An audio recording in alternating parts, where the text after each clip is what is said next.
Kevin, what are you doing? Juggling. Oh.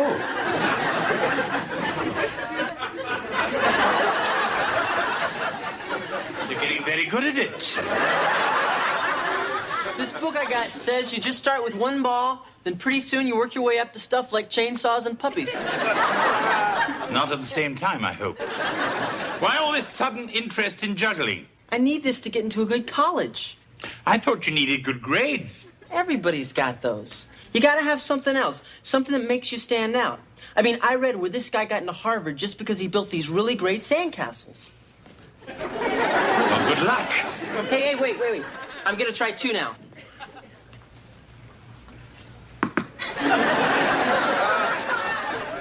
Well, there's always Barber College.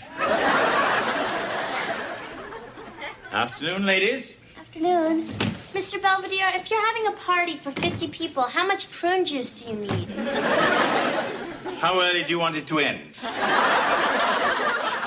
Well, we're just trying to get our refreshments together for the open house at the rest town. What do you think, Mr. Bell Pepper? Let's see. Strained carrots, creamed corn, tapioca pudding. This may come as a shock, but some senior citizens can actually chew. Boy, I'm glad we asked. How was the shopping trip? Do we have any aspirin? Oh, that good.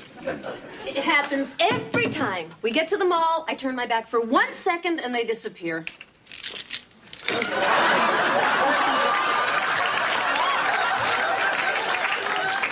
took me an hour to find them. Are you sure it was worth it? Mr. Belvedere, me and Dad got drinking helmets. It lets you put 2 cans on your head and drink out of them. What do you think, Belvedere? Is it me? To be perfectly honest, yes. Hey, Wesley, what are you doing tomorrow? I already told you, I'm not going. Come on, Mr. Belvedere, tell him to go to our open house. Go, Wesley. You know what they want me to do? Mm-mm. They want me to babysit a bunch of old wrinkleheads. It's the Adopt a Grandparent program. See, we adopt a senior citizen, they sort of adopt us back. And then we visit them and go places and keep each other company. Forget it. Besides, if I want to lift some old person's spirit, I've got Mr. Belvedere. Come on, Angela, let's go. Hey, Mr. Belvedere, look, I'm getting better. How about that? Hey, we got any eggs? No. You think I'm being selfish, don't you? Well, it's your decision, Wesley. But remember, you'll be an old wrinklehead yourself one day. If you live. I don't know. I mean, what do I want fake grandparents for? I never even knew my real ones. They all died before I was born. I didn't know that. Yeah, Wes would have loved Grandma Cameron. She was great. Oh, yeah? Always taking us places, buying us things. All I had to do was point at something and she'd get it for me. You mean old people have money? Oh, Heather! Hey, folks, if you'll just fill these out, then we can get on with the interviews. Wesley, what are you doing? Nothing. What's this? Just a little questionnaire I made up to make sure I choose the right grandparent. Annual income, major credit cards, stocks and bonds. I am surprised you forgot T-bills and life insurance.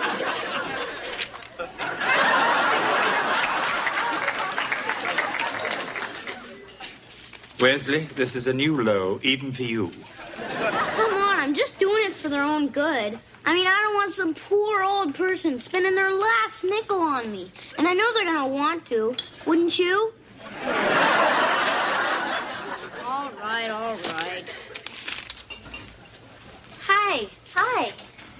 Ah, what do we have here? Couple of sweet birds of youth come to brighten up my otherwise dreary day. Yeah. I'm Angela, and this is my friend Heather. Hi. Great. Go away. Would you like some punch or cookies? No, I wouldn't. Would you like us to read to you? No, I wouldn't. We'll do anything you want. Huh? Why don't you jump in a couple of bikinis and go outside and we'll take some snapshots? Now, what I'm trying to tell you is I I ain't interested in this stupid grandparent stuff, so why don't you just both run along, leave me in peace, all right? I think he likes us. When you take me to the movies, I gotta sit up close with a big tub of popcorn and enough candy to last me the whole time. Oh, and I don't go in for that G-rated junk. It's PG-13 or nothing. You know, young man, I wish you were my real grandchild. You do? Yes, because then I could hit you. Boy, what am I doing here? I asked myself the same question. Huh? I filled out your little financial statement. Oh, yeah? My husband was a banker. He would have been impressed with you. This is nice. This is very nice. So, do I qualify? I think we can do business. I'm home. Whoop-de-doo. Hi, I'm George Owens. Oh, good for you. You here to see Belvedere? No, I'm dating your daughter. Okay, I'm ready to go. Oh, hi, Dad. Hi, kitten. Did you meet Mr. Sparks? He's my new foster grandparent. Oh, that's great. Yeah, great. They take people who are perfectly contented, drag them outside, and make them do things. Yeah, we're going to a concert in the park. I hate music. Too bad. I hate pop. You two kids have fun. I'll have her back by Tuesday. Wesley, I can only stay a minute. I need a leash for that boy. I'd be happy to lend you mine. I just thought he should get his sweater before we go play miniature golf. Now, watch out for him. He cheats. Well, I know he's a little con artist, but he is just so lovable. I wish I could take him home with me. Sign here. Okay, I'm ready. Remember, dinner's at 7. Oh, no. Mom said I could eat out with Grandma Eunice. Yes, we're going to Wee Willie Winky's Pizza Cartoon Theater. It's her favorite restaurant. Oh, mine too. Good luck. Come on, let's go. Go where? You know, to play miniature golf. Oh, right. Wesley, I told you to get a hat. Huh? You told me to get a sweater. Oh, yes, that's what I meant. Come on. Let's go.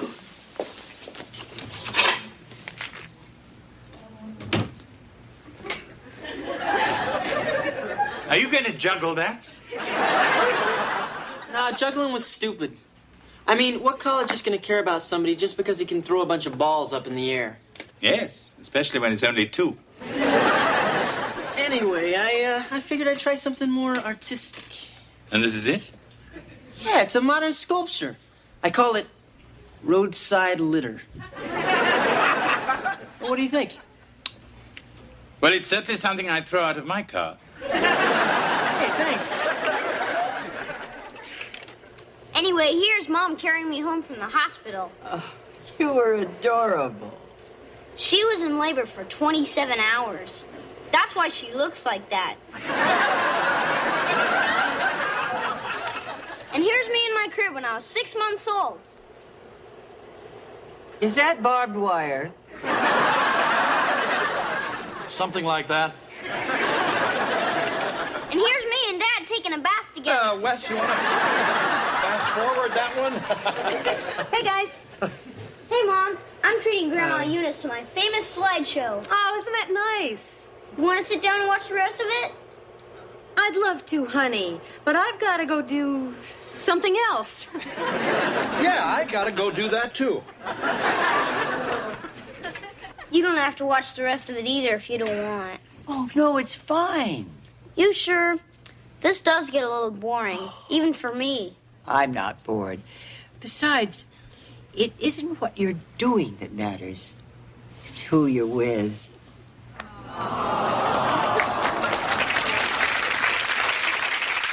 What's this? That's Wesley's new gelato machine.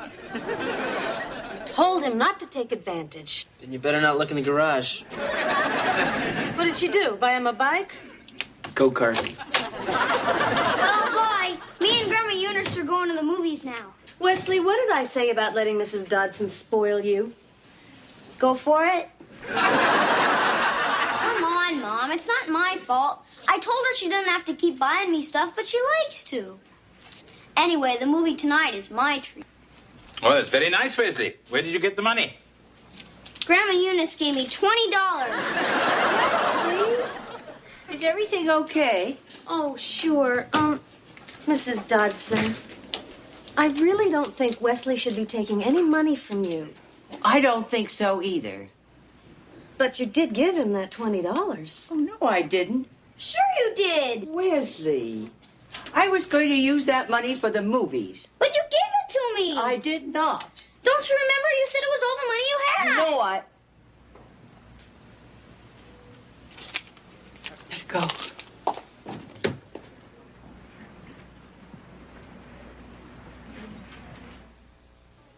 I didn't take her money. She gave it to me. She must have forgot. $20? You believe me, don't you, Mr. Belvedere? Of course not. Hey, what's with Granny Goose? She flew out of here without even saying goodbye.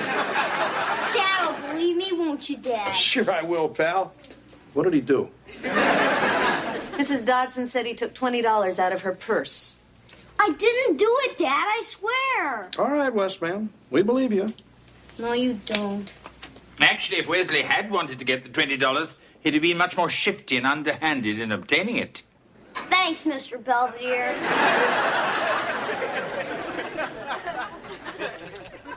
I told you I don't want to go to the movies. But it's Cocoon. It's all about old people.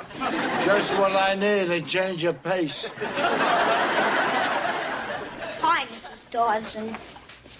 Wesley, what are you doing here? What's that? I'm bringing back all the stuff you bought me. Why?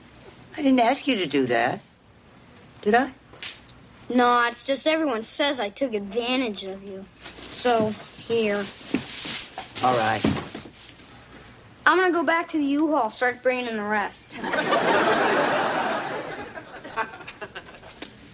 Anyone want this? Nice to see you again, Mrs. Dodson. Hello, Mr. Belvedere. I guess I did go a little overboard. I just wanted to tell you how upset we all are about what Wesley did. Oh, it's all right. Not that I put anything past him. I don't think he really is such a bad boy. We always had our suspicions about that little crook. But stealing the $20 has finally proved it. Oh, he didn't take the money. I gave it to him. I just forgot. You forgot? I forget about a lot of things. I think I have Alzheimer's disease. But just a few lapses of memory doesn't necessarily mean that you I have... know. It might be something else. That's what the doctors keep telling me. Of course. Sometimes I am standing in the middle of the room or outside on the lawn. All of a sudden, I don't know what I'm doing, how I got there.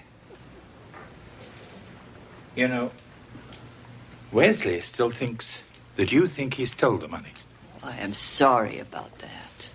Perhaps it would be better if you sat him down and explained Oh, this. no. I don't want him to know. I'm afraid pretty soon I won't be able to remember anything. I won't even be able to take care of myself. I don't want Wesley around to see that. Well, that's everything. It's all here except for the boomerang, and that's in the Huffnagel's dining room. Thank you, Wesley. Well, it was nice knowing you. Goodbye. You know, I wasn't just hanging around to get stuff off you. I like you. And I thought you liked me, too. I guess you were wrong. Let's go, Wesley.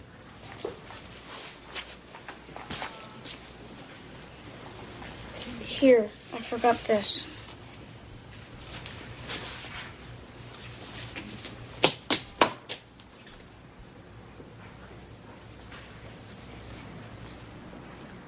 I don't believe this. Draft notice? It's from Princeton. They said forget it. They weren't impressed by roadside litter? No, they like that a lot. They said my grades weren't good enough. Oh, they still look at those pesky things? Yeah. I don't know. Guess I'll just have to try studying. We're back. How was football practice? Great. I put a tuna sandwich in Howie Huffnagel's helmet, and he didn't even notice till he started sweating mayonnaise.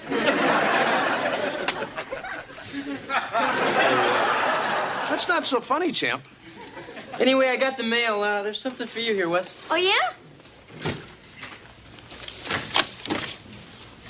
Hey, it's a Christmas card for Mrs. Dodson. It is? What'd she send me this for? It isn't even Halloween yet. Okay, Mr. Belvedere, we're ready to go. Where are you going? I'm taking the girls to the retirement home. While you're there, ask Mrs. Dodson why she sent me a Christmas card. Oh, Mrs. Dodson. She's got Looney Tunes. Angela. Well, she has. She's got Alzheimer's disease. Huh? What are you talking about?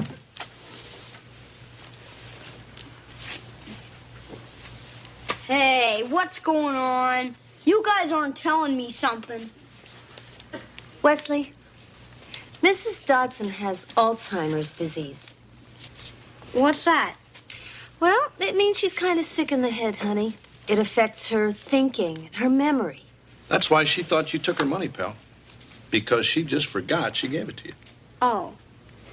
So why didn't anybody tell me? Because Mrs. Dodson didn't want us to. I think maybe she just wants you to remember her the way she was. Well, that's stupid.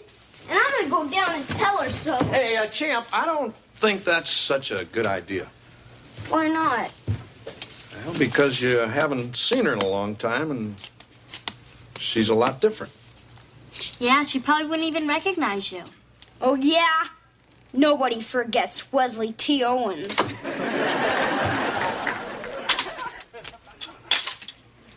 Hey, see my wheelchair? Thanks. Surprise! Oh, no. Yeah, many happy returns. Come on, blow out the candles. We weren't sure how old you were, so we put on 90 just to play it safe. Oh, Did you make a wish? yeah, but you're still here. Oh, we got you some presents, and look, we fixed your wheelchair real neat, see? Hey, you must have put a lot of work into that, huh? And the cake and the presents, oh, boy. Hey, you did all this for me? Yeah. Well, who the hell asked you to? That's it, we quit. Yeah. Good riddance. You're just a mean, nasty old man, and we're sorry we ever met you. Boy, talk about touchy. Wait a minute. Come back here. Why? Well, you forgot to show me how the horn works. Just push the button. Uh-huh. Hey, I like that. Hey, what do you say, girls? Why don't you wheel me down to the East Wing? It's quiet hour down there.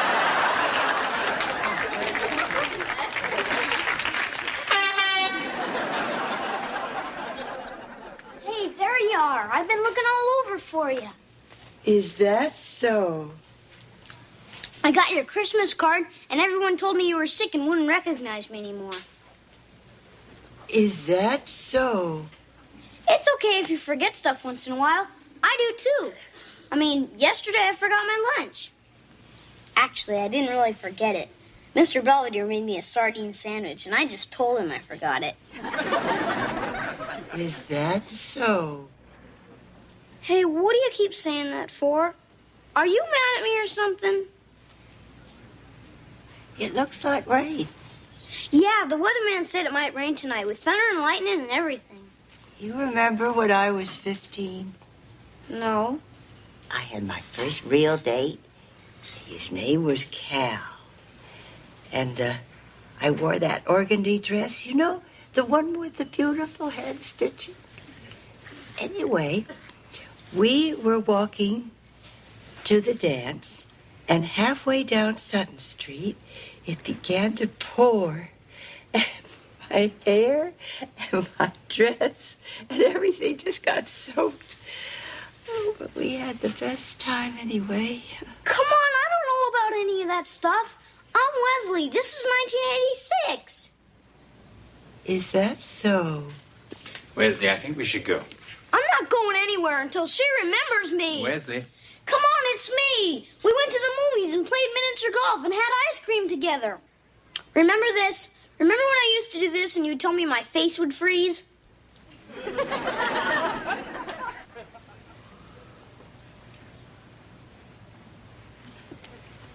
I'm sorry. All the fun we had, all our great times together. It's like it never happened, like we never knew each other. But you did. And that's what's important. Yeah, I guess so.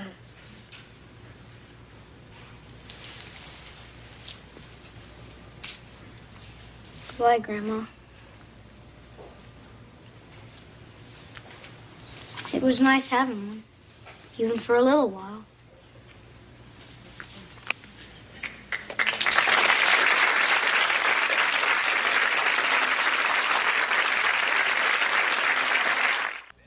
At any rate, I'm very proud of Heather and Wesley.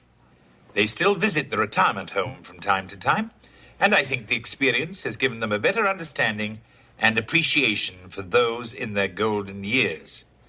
As for me, I agree with Bernard Baruch, who said, "Old age is always 15 years older than I am."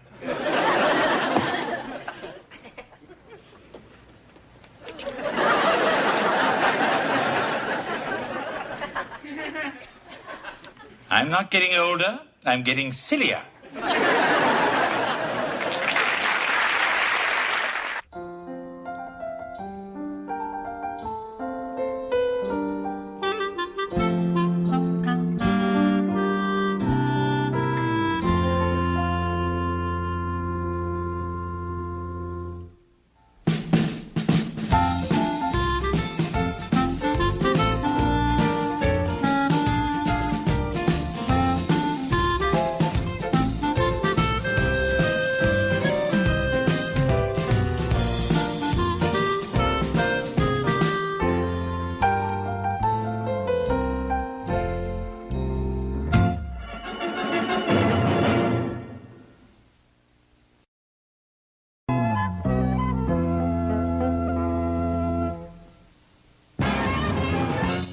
Coming up on Nightline, Kiss and Tell books, where insiders speak out and often leave co-workers stewing. Among the guests, Larry Speaks and former CBS News president Ed Joyce. Sunday at 7, two children form an unusual bond of friendship to save the legendary Sasquatch. It's the exciting conclusion of Bigfoot on the Disney Sunday Movie.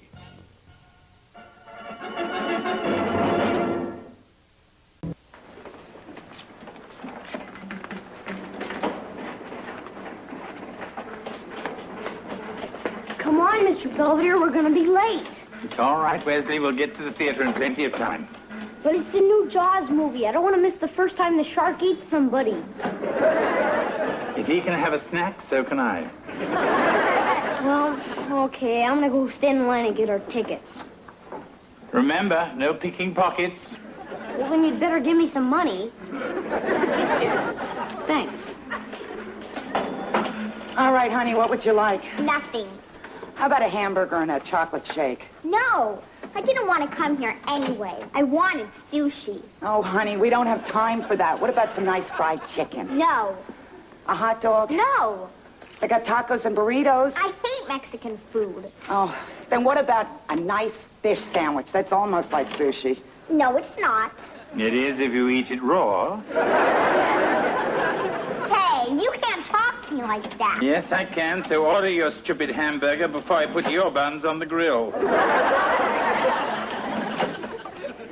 May I have a hamburger and a chocolate shake, please? What a nice little girl.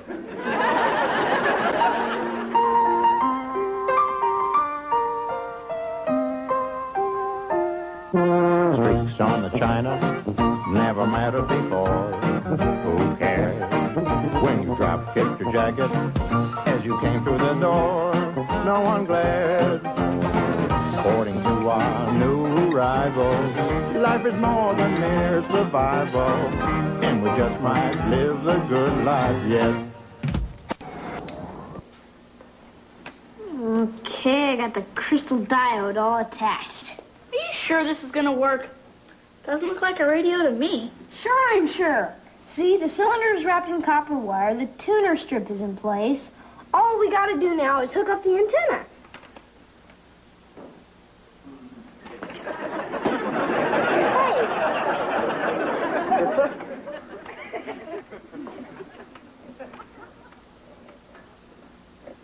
I'm not getting anything. We may have to put you on the roof.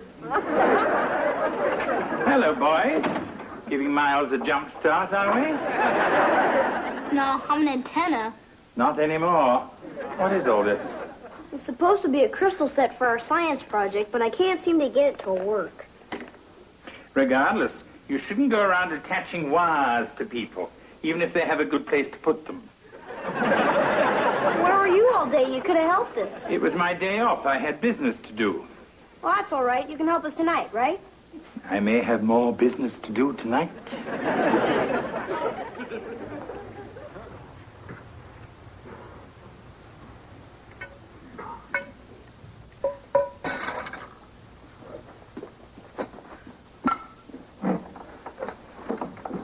Oh, morning, Heather. Hi, Les. Where's Mr. Belvedere? I don't know. I think he's out getting the paper, but he said not to let your eggs get cold.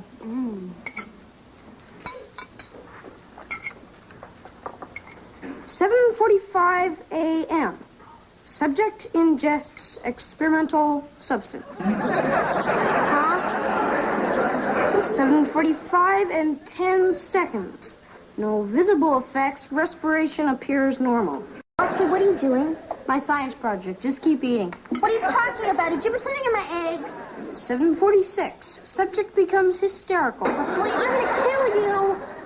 And violent. Mom, Wesley poisoned me. What? Okay, pal, I told you about that before. I didn't do anything with stupid eggs. It's just an experiment on the power of suggestion. Well, I suggest you find yourself a new experiment, understand?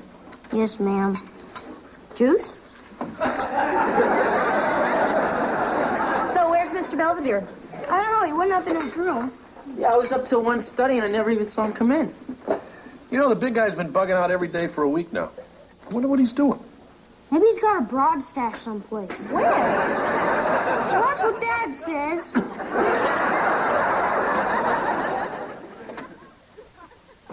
Wesley, Mrs. Hopnagel just called. She wants to know why she has a jacuzzi full of Jell-O. She does? Well, I was doing an experiment on the density of matter. You know, solid versus liquid. I guess solid won. Well, you're going to march right over there and clean it all up, and that includes the fruit cocktail. Every experiment I do, somebody yells at me. I'm just trying to do my best. I know, honey, but you've got to learn to be more responsible. I'm sorry, I will. Okay. Now, look, this looks like a nice little experiment. Yeah, it's okay, I guess. Sure it is. In case you're wondering, you're not pregnant. Go!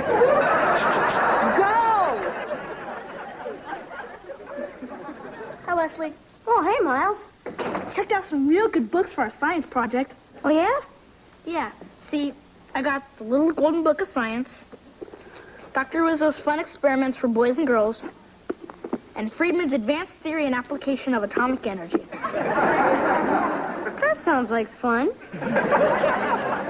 Okay, guys, I made you a couple of hoagies. Oh, great. I'm starving. Yeah, that was the worst dinner Mr. Belvedere ever made. Yeah, I don't mind canned ravioli, but he could have at least heated it up.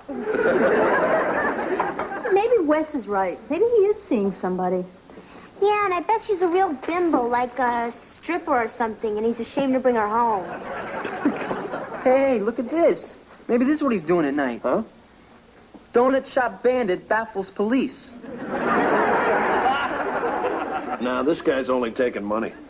Come on, Mr. Belvedere, you gotta help us. There's a lot of complicated stuff in here. I'm sure you'll do just fine. Well, if there's nothing else, I think I'll be off. Oh, sure, big guy. Where are you going? Oh, I don't know. I thought I might take in a movie. Oh, yeah? Well, maybe I'll go with you. Oh, no, George, you wouldn't enjoy it. It's an English film with no subtitles. He's not going to the movies. Yeah, I say we follow him. Hey, Wes, what Mr. Belvedere does on his own time is his own business, so let's just leave him alone. Okay, West man? Okay.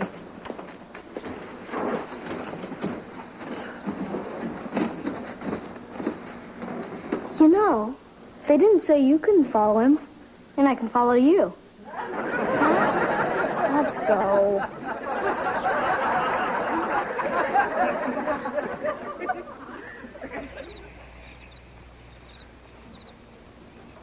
So where'd he go? I don't know.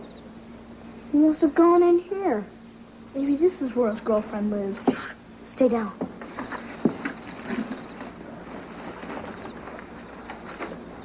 All right, everyone. Dinner in 10 minutes. So has he got a girlfriend? No, he's got a whole other family.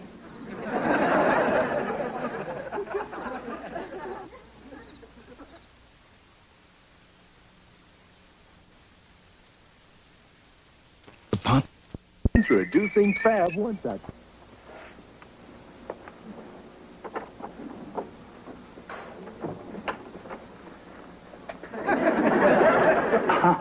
Hello. How was the movie? Oh, pretty good. Mr. Belvedere, we know what's going on. You're keeping a family on the side, you two-timer. I'm sorry. I should have told you this before. But I've been moonlighting with a family named Belinsky. Why? Do you need the money?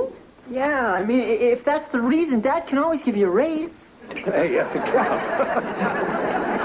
Actually, the whole thing happened quite by accident.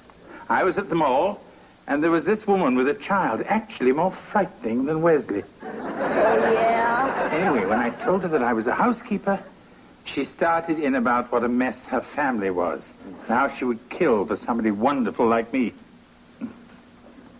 I really couldn't argue. So how long are you going to be doing this stuff? Oh, don't worry. Just as long as it takes to get them back on their feet. Well, that's what you said to us, and that was 3 years ago. Yes, well, hopefully they'll take direction better than you.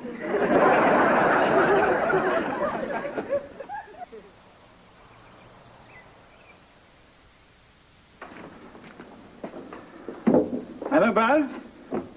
I made some brownies. Would you like one? Uh-huh. That's rather an interesting little model you seem to be making. Yeah, it's a Messerschmitt. When I'm done with this one, I'll have every plane in the German Air Force. Yes, I've noticed your rather one-sided interest in World War II. Jawohl. Want you have a brownie? Sure. I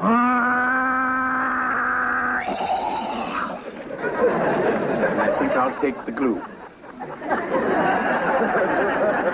Oh, great. Mary Poppins is still here. Yes, and he's making liver for dinner. I can't stand liver. And I can't stand you, so we're even. Hey, Mr. B. Hello, Bobby. Back from school? Yeah, you were right. It wasn't so bad. I may go again tomorrow. Well, good for you. Did I get any phone calls? Just one. From the football team. Wanting to thank you for a lovely evening. Those guys are so sweet. You know, Bobby, maybe it's none of my business, but I think a young lady should maintain certain standards regarding the young gentleman she associates with. They're 13 and 1. I'm home. Well, Bert, how was your day? Every day's the same. It never changes. I don't know why I even bother. Well, if it's any consolation, the dog ran away. Oh, hi, honey. I thought I heard you come in. I just got up from my nap. I'm quitting, B. I'm quitting. I can't take the pressure anymore. Oh, Bert, we've been through this 100 times. You work for the post office. There is no pressure. But there is for me. I mean, all I can think about are packages getting smashed and letters with no zip code. Oh, honey, please, you gotta stop bringing your work home with you. Oh, nuts. You better mail these. Certainly. Come on, honey, sit down and relax. Your show's on. Oh, yeah. Before you get too engrossed in the adventures of Gumby, I'd like to remind you of our little agreement. Oh, we know, Mr. Belvedere. You won't be here forever. Exactly. We don't mind. A year from now, we probably won't even need you. Look at Pokey. Okay, Heather, we'll be back around 11. You keep an eye on Wes. Why can't he go to the restaurant with you guys? They might remember him from last time. Oh, I wish Mr. Belvedere was here. Then I could go to the movies with Angela. Look, we can do without Mr. Belvedere for a couple of days. Besides, it won't hurt you to stay home once in a while. So, where is Wes anyway? Oh, I don't know. He's been upstairs with Miles all day doing his stupid science project. Oh, yeah? So, what'd they finally decide on? I don't know, but he promised me it was nothing crazy. They just picked something right out of his little science book. Mm. Okay, kid. See you later. All right. And no guys. Hey, guys, I'm going to go make some popcorn. You want some?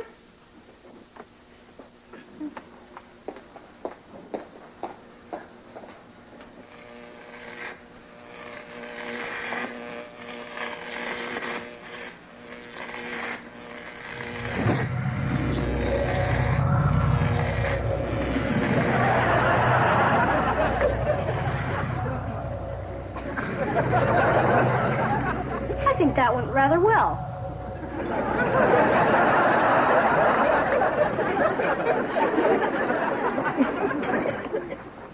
So things really went better for you at work today, dear? Sure.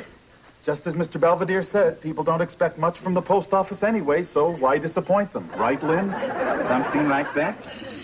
Mom, I'm all finished. Can I be excused, please? Oh, listen to Miss Manners. Certainly you may, Brent.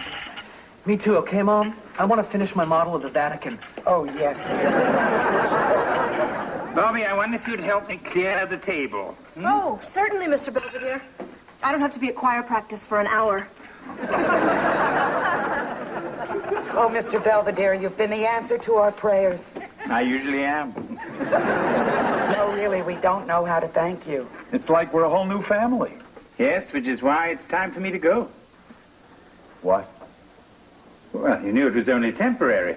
Yes, but this is so sudden. I realize that, but I'm sure you'll do just fine without me.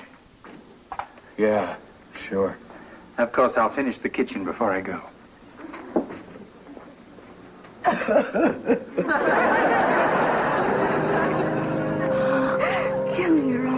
this movie was edited for TV. That guy's supposed to get a pole through his head, and they didn't even show it. Just shut up. Yeah, knock it off.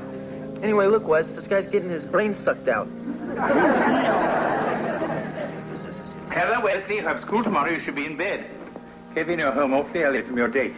I assume it was a disaster. What are you doing here? Yeah, we didn't think you were coming back tonight. Oh, no, I'm home for good.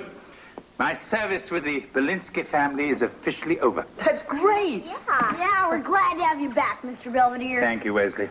Come on, Heather, let's go hide the cookies. Too late.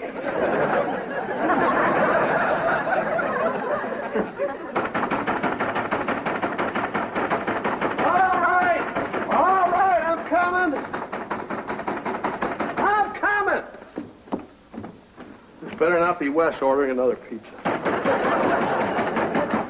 Where is he? Huh? Belvedere, we're the Belinskys. We want them back. Well, why don't you folks come on in? What's going on? These are the Belinskys. Mr. Belvedere's other family. Oh, I'm sorry. I'm Bea, and this is Bert, Bobby, Buzz, and Brenda. Well, I'm Marcia. This is George, Kevin, Heather, and Wesley.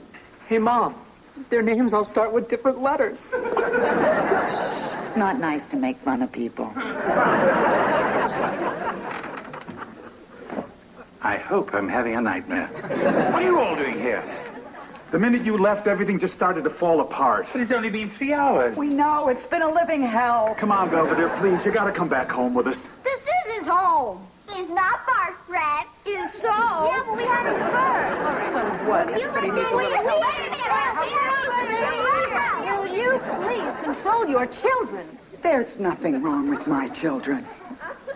Bobby, get away from him. Mom, it's cute. Now, wait a minute. Everyone just shut up for a minute. Hey, you can't talk to us like that. Well, maybe you can. Perhaps we should all move to neutral corners. And look, Bert, I'm very flattered by this visit, but I thought I made it perfectly clear that I cannot continue working for both families. So, just work for us. We have that room over the garage. Buzz will move out his taxidermy stuff and we'll fix it up real nice. I appreciate that, but I don't think... You know, we don't usually go barging into people's houses like this, and I'm sorry, but we just didn't know what else to do. Look, the thing is, we were pretty much through as a family until you showed up and gave us some hope. You can't do that to people and then just disappear. The Owenses have had you for 3 wonderful years. It's time to give somebody else a chance. Don't fall for that, Mr. Belvedere. Just tell him to hit the road. It's up to you, big guy. You know, I have been here longer than I planned. And you 5 have made greater progress than I ever dreamed of. No, we haven't. We're still screwing up. Yeah, I took the car last week without permission and got a ding in the door. Yeah, and I almost had a beer tonight. Me too. Guys. Look, I'm very touched by these feeble admissions of guilt. But I think it's for the best. What's going on? Oh, no, I thought I turned it off. Oh, my God. What the hell was that? I'll go see you. It was my science project. I think the book was right. I should have done it in the desert. I warned you about these experiments, and you deliberately disobeyed. Yeah. This is probably the worst thing I've ever done. Mr. Belvedere, you can't leave me. I'm still a menace to society. Yeah, don't leave us alone with him. He's an animal. I mean, I'm a little afraid of the kid myself. I think everything's okay.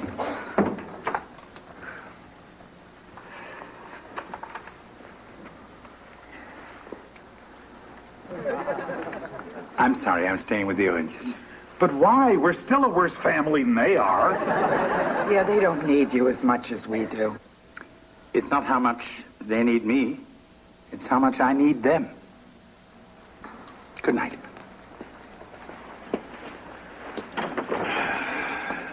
Mr. Bielinski, Mrs. Bielinski, Bobby, Brenda, Buzz.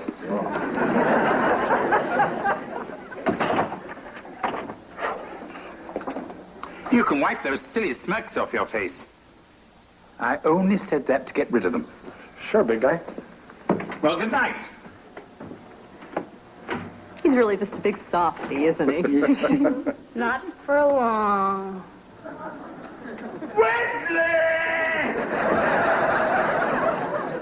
I wasn't gonna build that thing in my room.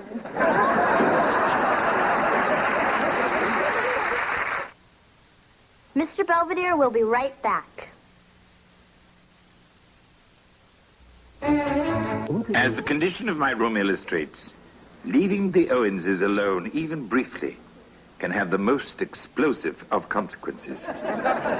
Fortunately, nothing of real value was harmed, including my journals, which I've been keeping in a lead-lined box, just in case.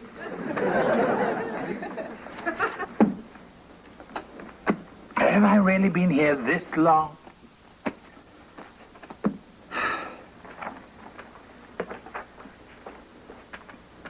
December the 12th, 1984. I find fate has deposited me with the Owens family, a somewhat provincial household in the suburbs of Pittsburgh.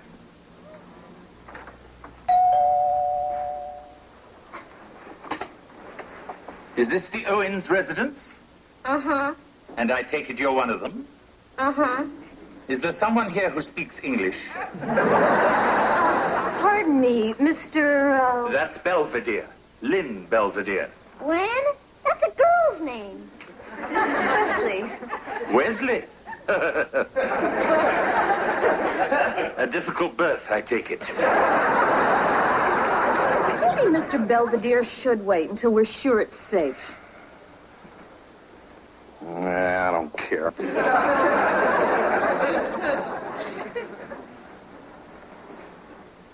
So you want to stay or what? Although the individual members are well-intentioned enough, they do seem a bit out of touch with one another. But with a certain amount of patience and direction, I'm sure I can whip them into shape. Even George. They're damn lucky to have me. You know what? They still are.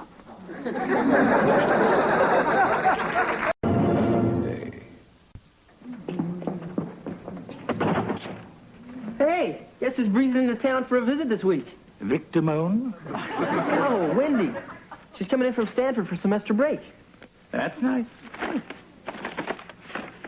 Were you expecting some money? No, my homework. I sent her my chem assignment a week ago, and she still hasn't mailed it back yet. Wendy's still doing your homework? Yeah, sometimes. Kevin, the girl's in California. I know. The postage is killing me. Polly, want a cracker? Polly, want a cracker? Come on. I don't know what his problem is. Still no luck? The guy who sold me this turkey told me he'd be yakking away in no time. But so far, Zippo. Yeah, and I've been talking to him for hours, every night for the past 2 weeks. Wesley, we are supposed to cherish our pets, not to torture them. Look, I'm sure whatever you've been teaching Elvis is rattling around in that little bird brain of his, just waiting for the proper moment to burst out. So be patient. Okay. Come on, champ. I'll drive you to school. Take good care of Elvis, okay, Mr. Belvedere? Oh, yes, I'll polish his beak along with the silverware.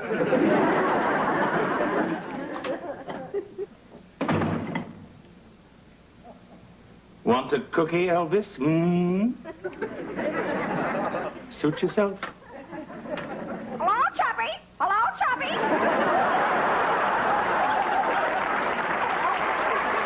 Anything else? Hiya, fatso. Much better. Hey, he's talking. That's great. Yes, wonderful. Has he said anything else? Hello, Choppy. Hello, Choppy. It's just the guy at the pet shop said the easiest things for them to learn are simple melodic sounding phrases. And if you think about it, Hello, Chubby sounds almost kind of pretty. Yes, sort of like Strangle Wesley.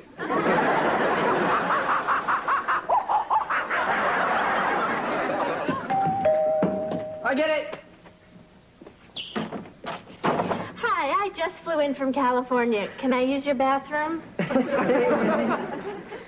So how you doing? What's going on at Stanford? Oh, you know, the usual. I get up, I go to class, I got engaged. What? I said I'm engaged. Isn't that unbelievable? Yeah. Who is he? Well, his name is Alan, and he's a graduate student, and we're getting married this Saturday because we're crazy about each other, and he says he can't wait a moment longer. Wendy, that's great. I hope we're not disturbing anything. Oh, no. Hi, Mr. Belvedere. Hi, Wesley. Hey, want to see my bird? Pardon me?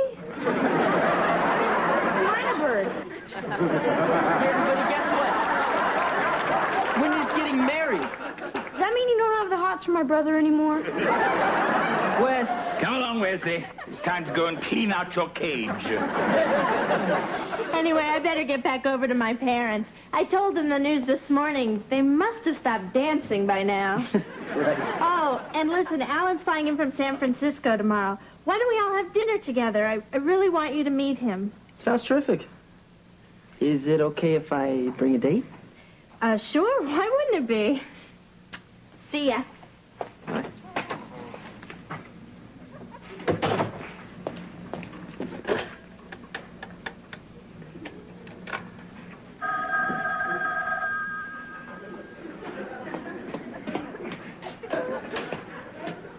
Owen's residence. Hello, Choppy. Hello, Choppy.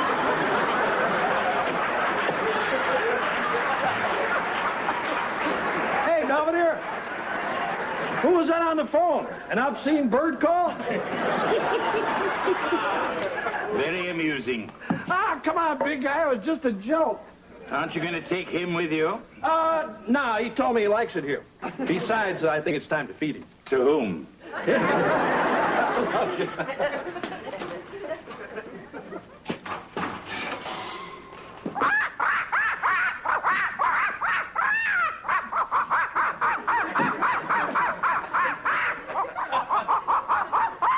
Believe you me, this is nobody you know. Nothing? Yeah, sure. Regardless, where are you off to with that? I was gonna spend the night at Miles, but maybe I should just stay here and keep an eye on you. Goodbye, Wesley.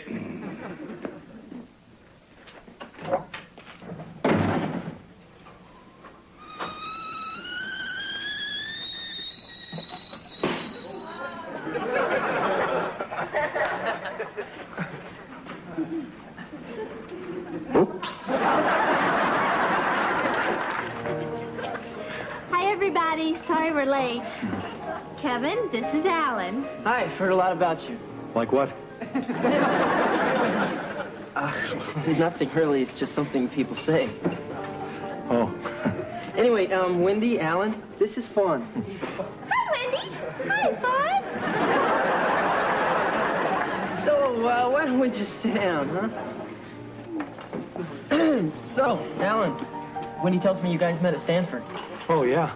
I was in the lab fooling around with a bunch of maggots and looked up and there she was.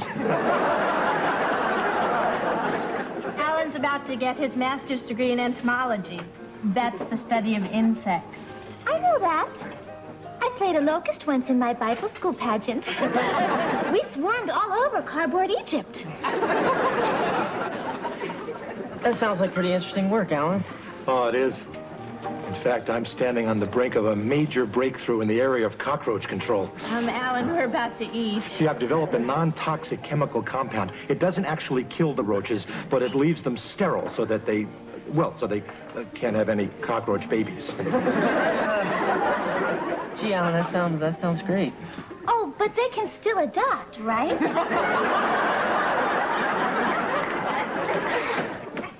Come on in, guys.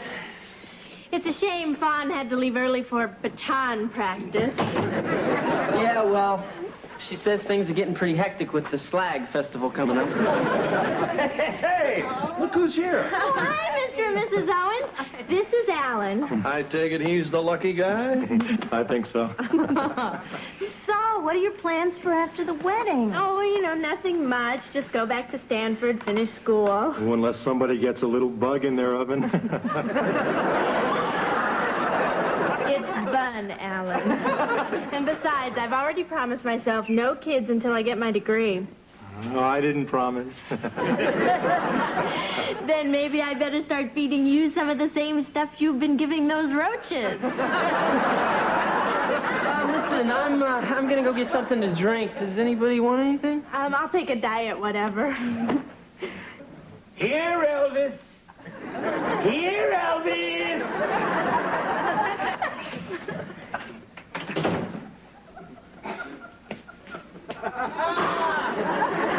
Miss Belvedere. Hi, Kevin. He's sleeping. How was dinner? How was Wendy's fiancé? He's okay, I guess. It's just, Wendy's real smart. She's real special. And personally, I think she could do a lot better. Kevin? Oh, hi, Mr. Belvedere. Hello, Wendy. This is Alan. How do you do, Alan? How are you, sir?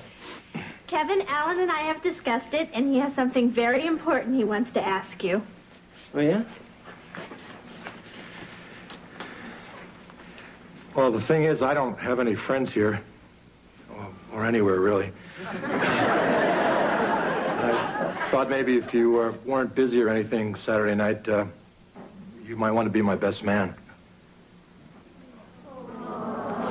Sure, I'd be honored. Really. Well, great. Yeah.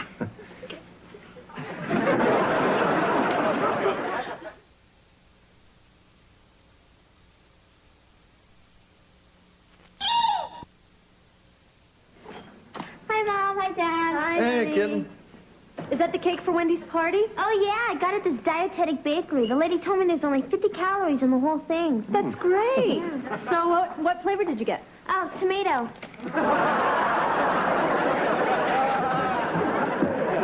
guys. What's going on? Hey. Oh, we're just getting everything ready for Wendy's shower. Oh. So did you make any plans yet for Alan? What do you mean? Well, the best man usually throws a bachelor blast for the groom, Kev. It's tradition. Oh, right. Maybe we can all smoke cigars and watch The Fly or something. Hey, Dad, my bird won't talk to me, and I've tried everything. Oh, yeah? Maybe the cat's got his tongue. He's probably not in the mood right now, champ. I bet he'll be back talking a blue streak by morning. You think so? I can almost hear him now. Hello, Chubby. Hello, Chubby. Say something, you mangy magpie. Hello, Chubby. Hey, Chubby. Hiya, Chubby. That's it. Oh, George. What's going on, big guy? Well, it's just that I was up reading Dr. Dolittle, and suddenly I had an urge to talk to the animals. At 2 in the morning? Elvis flew away. It was all my fault. So I went back to the shop and bought another bird. Apparently one with brain damage. There, I've said it. Satisfied? Sure, I am. I just don't know about Wes.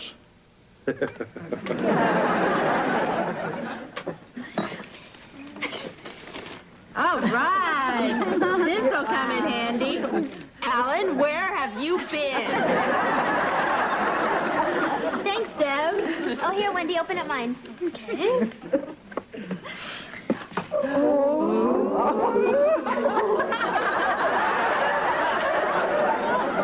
They're one size fits all. Oh, what, gerbils? Did I miss anything good? Just this. Oh, I have one just like that for George. I hope the guys are getting along okay downstairs. They've been awfully quiet. Oh, don't worry. I'm sure they're having just as much fun as we are. Yeah.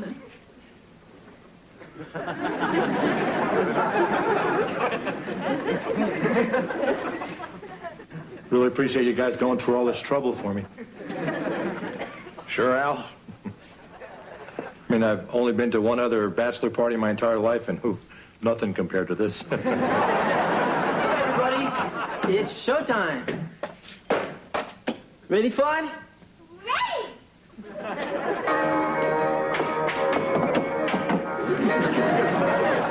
Hi, everybody!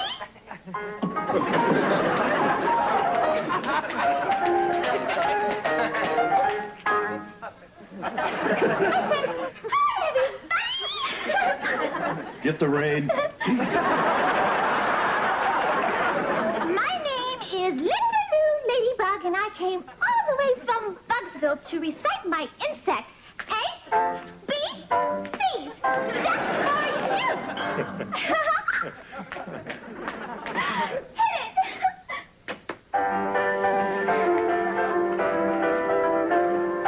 A stands for Aphodium Gambinos.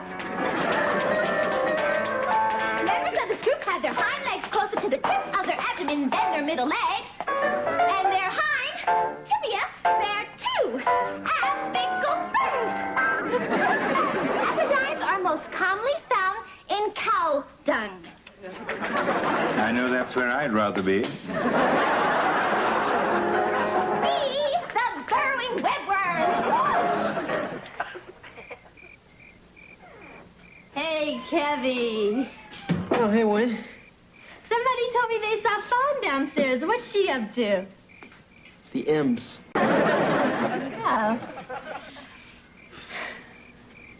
So, tomorrow's a big day, huh? Yep, sure is. Excited? A little. Scared? A lot. Remember the last time we were out here together like this? You and me and you and I, all of us. Yeah, sure. I was mad about something, and you came out to beg forgiveness like you usually do after you've been stupid and insensitive. And then you took me in your arms and kissed me. And we walked deep into the woods and made love on a bed of damp leaves. Remember that? No. You wanna? I'm kidding. No, I'm not.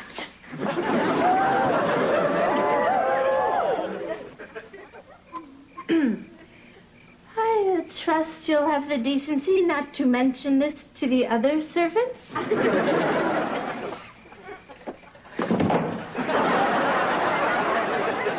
me.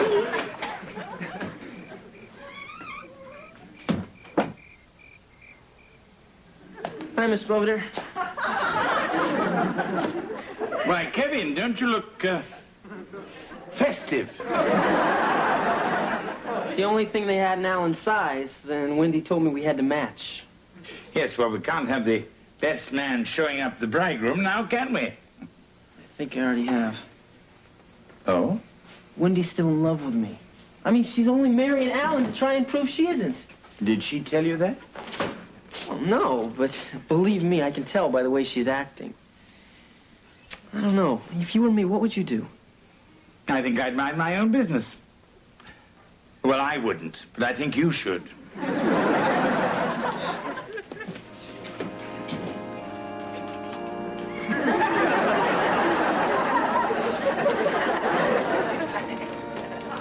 Come on, I want to get a seat up close. Not too close, they're probably sloppy kissers.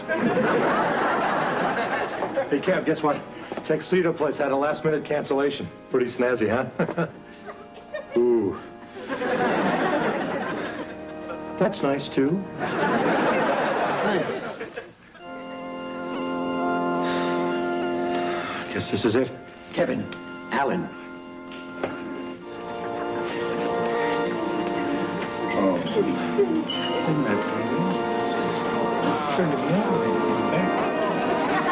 don't they make a beautiful couple?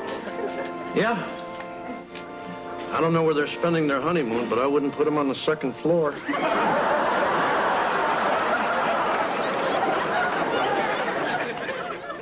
Dearly beloved, we are gathered here in the presence of these witnesses for the purpose of uniting in matrimony Alan Paul Schnabel and Wendy Gunzelman.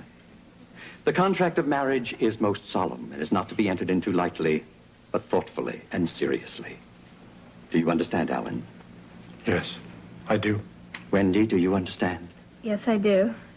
And Alan, do you promise to love, comfort, and honor her in prosperity and adversity, and forsaking all others as long as you both shall live? I do. And Wendy, do you promise to love, comfort, and honor Alan in prosperity and adversity, and forsaking all others as long as you both shall live? Yes, I do. No, she doesn't. She doesn't? Who doesn't? I don't? Now you know why I left the motor running. Excuse me. Look, Wendy, I know you still haven't gotten over me, and I can understand that. But it's still no reason for you to throw your life away and marry some guy you don't even love. What are you talking about? Of course I love him. Huh? What about last night? I was drunk. What about it? Oh, come on, you weren't that drunk. No? Then how come your jacket is making me nauseous? Look, the thing is, I tell you, we're never going to be anything more than friends, and bingo, you run off to Stanford and marry the first guy you meet. What do you mean? Alan wasn't the first. He was the seventh. Seventh? You told me I was the fourth. Okay, maybe I was hurting a little when I left for California, and why the hell shouldn't I be? I've only worshipped you since the 5th grade. But that's all over now. I love Alan. Oh.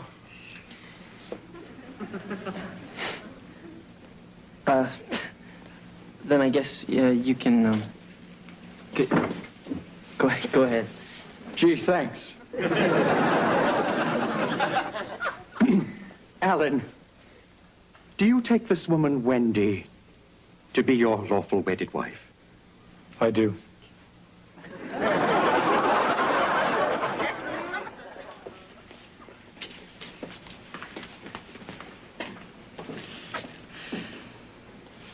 Hey, Slugger. Oh, hi. You haven't seen my shoes, have you? You know, glass slippers about 3 sizes too small? So, I didn't see much of you at the reception. No, I was hiding. Probably wasn't easy in that outfit. Look, I'm sorry what I did up there. It's okay. Some people cry at weddings. You went berserk. I don't know, it's just... I'd kind of gotten used to you being in love with me. Gave me a secure feeling. Sort of like knowing you have a spare tire. That wasn't the best example, was it? Not really. And I guess I realized something else, too. I sort of love you, too. Wendy? Everything's packed. Okay, just a second. Well, I guess this is it. Yeah. A love tub in the Poconos awaits. You and Alan have a great life, okay? Thanks, we will. Well, Wow. see ya. Yeah. You take care.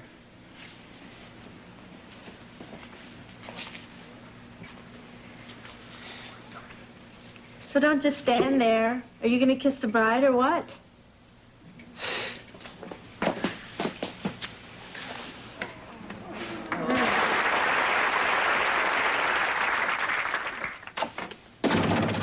Okay, you think? Where's Elvis?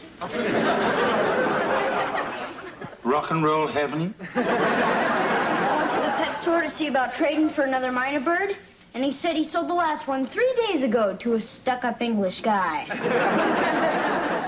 Wesley, I'm sure I'm not the only stuck-up English guy in Pittsburgh. Yes, you are. I checked. So you'd better tell me, what'd you do with my bird? Nothing. And besides, you can't prove it anyway. Hello, Chubby. Hello, Chubby. Hello, Chubby. Hello, Chubby. Hello, Chubby. Hello, Chubby. Hello, Chubby. Hello, Chubby. Wow, stereo. Hello, Chubby. Mr. Belvedere will be right back. Kevin just received a postcard from the Poconos. Wendy and Alan are thoroughly enjoying their honeymoon, even though the hotel discontinued the all-you-can-eat buffet the day after they arrived. Wendy claims it's just a coincidence.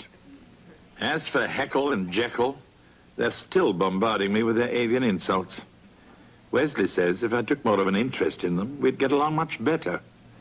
For once, I think Wesley may be right.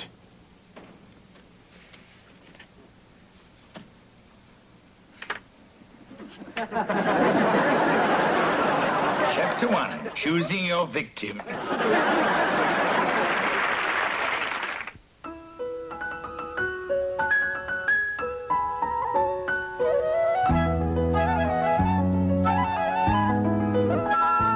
I'm Britt Hume. Later on Nightline, she's a Navy officer who could go to prison for 2 years for fraternizing with a Marine enlisted man, even though they're married. They'll both join us live tonight.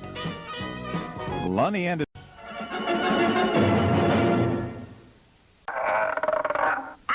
Tired of being tortured by tweezers, snipped by scissors? Never again, thanks to the revolutionary new Nosemaster, the electronic nose hair extractor. And it's so easy to use.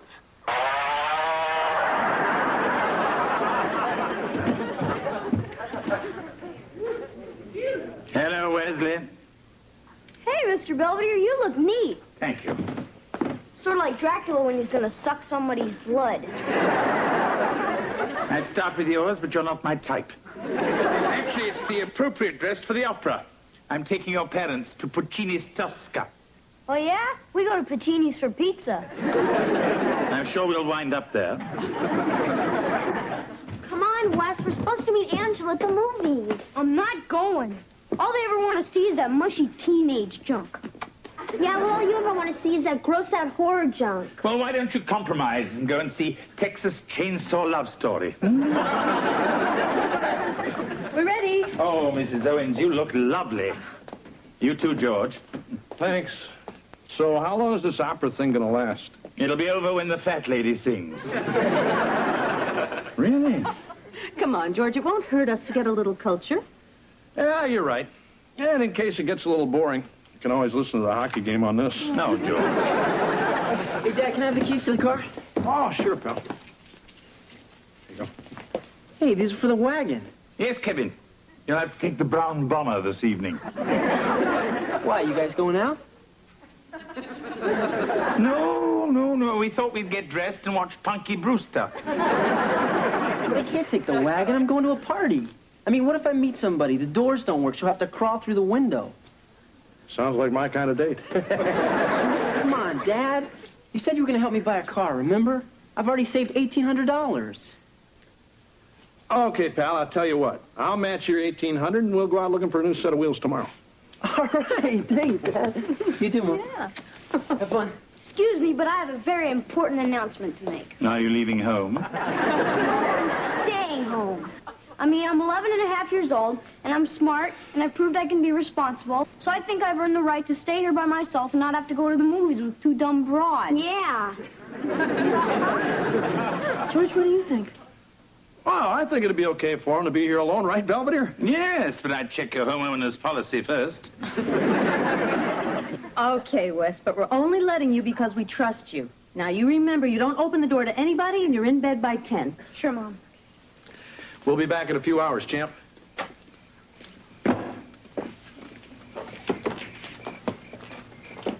Have a good time, everybody. You too, Heather.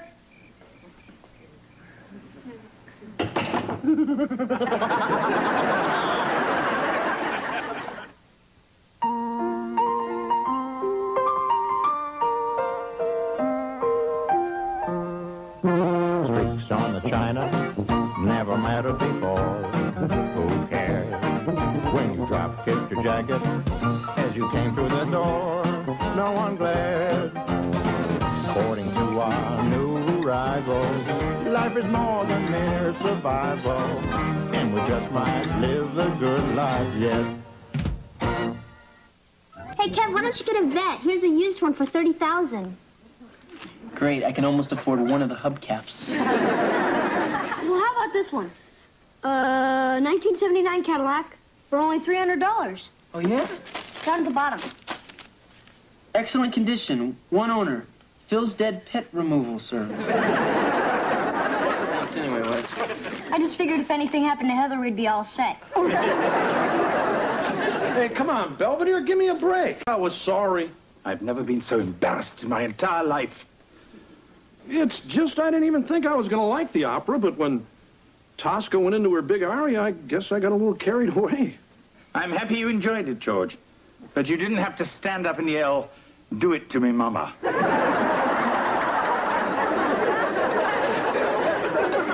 Does this mean you won't take me to see Der Fledermaus? I'll think about it. Wes, what did you do here last night? Nothing. Well, I mean, I had a couple of grape sodas, watched They Saved Hitler's Brain on TV, got some cookies and went to bed. So how do you explain this? Hey, that's from your room. What happened to Home Sweet Home? Obviously, somebody spilled something on it and tried to get it out with bleach. So, come on, Wes, let's hear it. I don't know what happened. Oh, no? Well, I've got a pretty good idea. Have a good time, everybody. You too, Heather.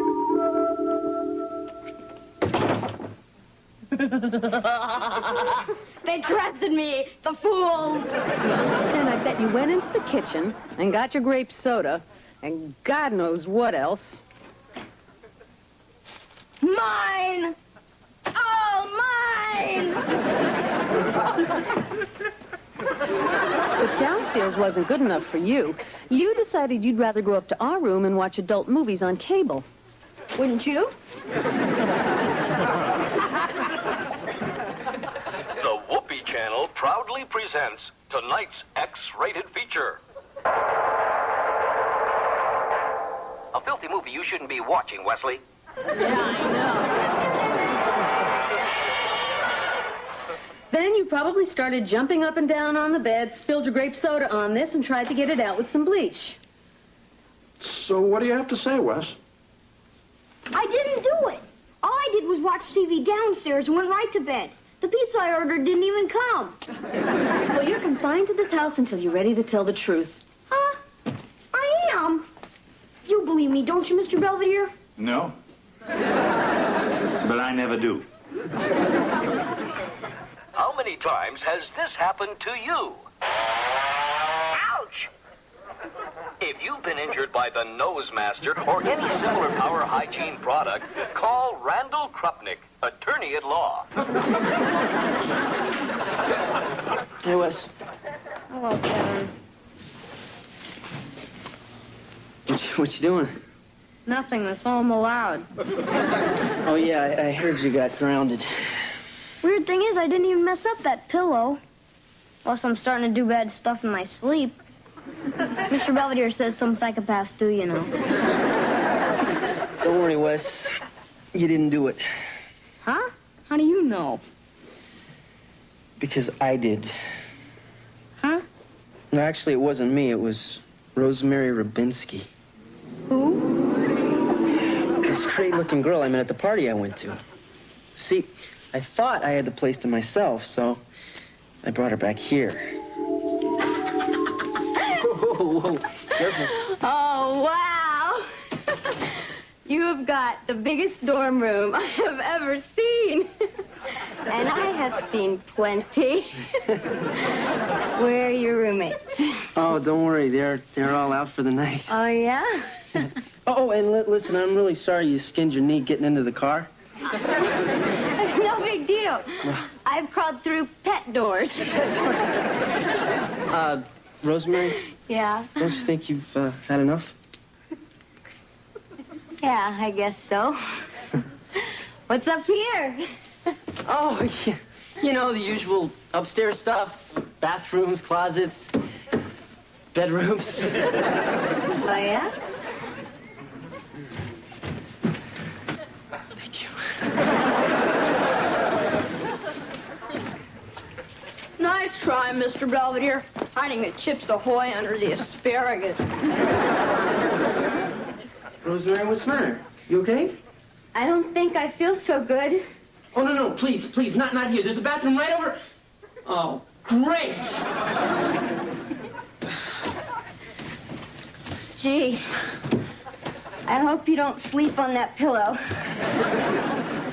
I'm sorry. Really, I'm sorry. Yeah, it's okay. I'll take you home. Thanks, Howard. It's Kevin. Whatever. So, after I put her on the bus, I came back here and straightened up the best I could. I put that stupid pillow in the closet, but I guess Mom found it anyway. Boy, you got a girl drunk and let her barf in Mom's room? So you see why I can't tell him? Don't you, Wes? Sure, Kev. That's my buddy. I'll do it. Hey, wait a minute. Come on, Wes. I'm this close to getting a car. I mean, if you tell them you did it, the worst they're going to do is ground you for a week with no TV. I'll be walking for the rest of my life. I don't know, Kev. Oh, come on, Wes, huh? For me?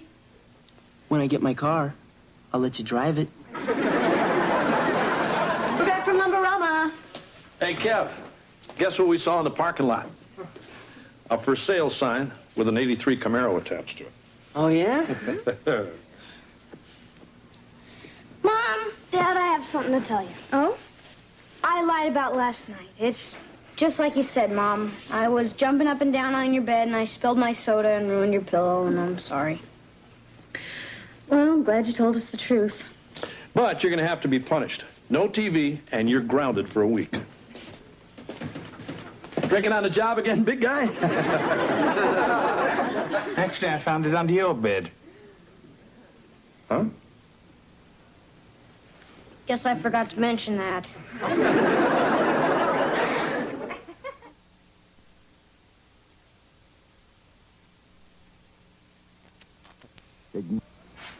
All right, I want to know right now. Did you drink this stuff? No. Then what were you doing with it? Making a ship in a bottle? This is not funny, young man. We want to know what's going on. Now, where did you get it?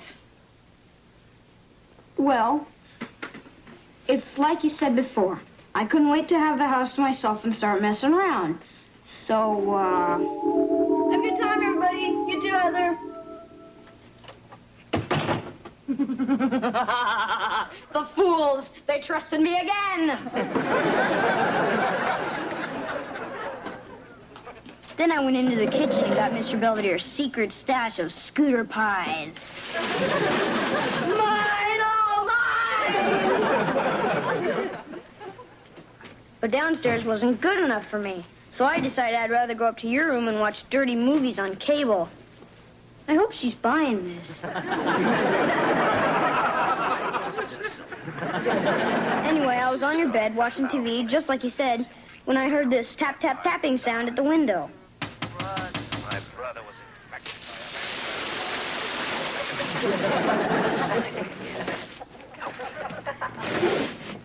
Who are you? Who's it a month club? Have a nice day.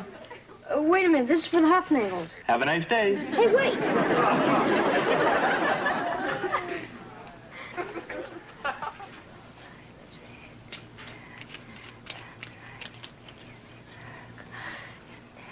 Ugh! That's really what happened. Honest. Booze of the Month Club? Yeah, I think it's a division of Time Life books. We're not finished with this, mister. You get upstairs. Yes, ma'am.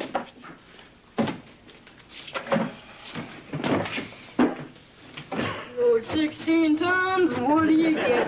Another day older and deeper in debt. St. Peter, don't you call me, 'cause I can't go. Oh, great. Hey, Wes, wait till you see the car I'm gonna get. It is awesome. Great. Maybe Mom and Dad will let me change the oil. Oh, look. Well, Wes, I'm really sorry. I didn't think they were gonna come down so hard on you. That's okay. I get a break pretty soon. I gotta go see a counselor about my alcohol problem. Hey, look, Wes, I didn't know she left that bottle there. But, that Booze of the Month story? That was real quick thinking. Yeah, thanks. Hey, Wes, I'm gonna make this up to you. Promise. Actually, this isn't so bad.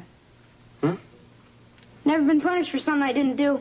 It's kind of a nice change of pace.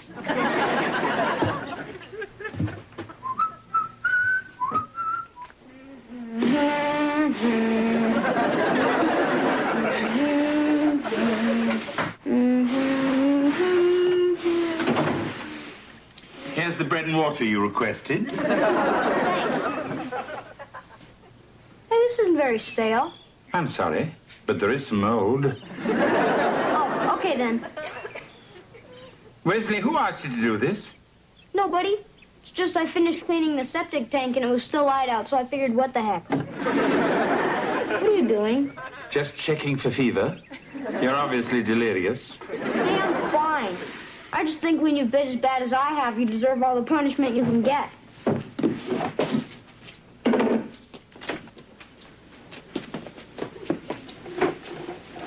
And when did this revelation strike you? I don't know what you're talking about. Heather, is this your earring? I found it in the chair in my bedroom. No, I don't wear junk like that. I wondered where that went.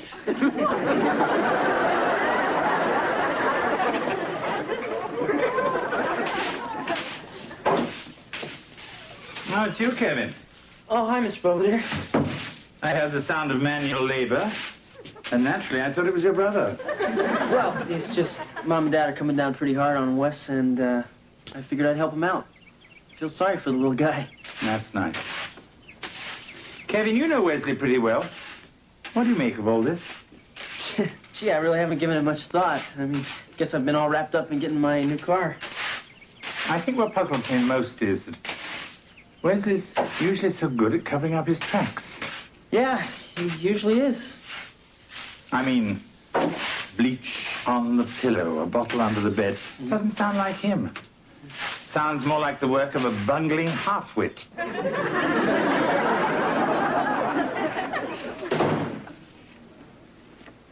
Hey, Mr. Belvedere. Well, Wesley, how's our psychopathic alcoholic cross-dresser doing? Fine, thank you. Hey, Wes. Hey, Ed. Look, I just got through talking to your mom. I think it'd be a good idea for the two of us to do some guy stuff. Like go hunting or welding or something. Welding would be good. I could fix my earring. Right, champ. I got to go to the bank. We'll talk later. Sure, Dad.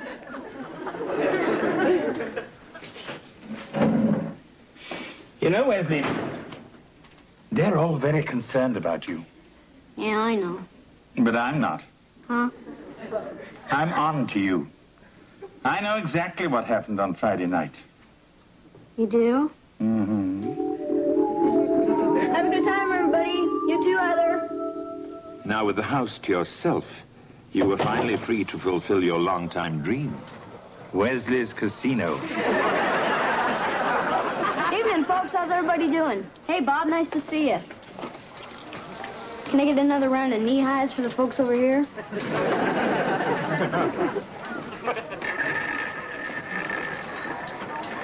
Then you glanced over to the roulette table and noticed her, the sweet-looking blonde whose luck had gone sour. 24 black. Sorry, man. Please, just another 500. I won't ask for any more. What seems to be the problem, Henri?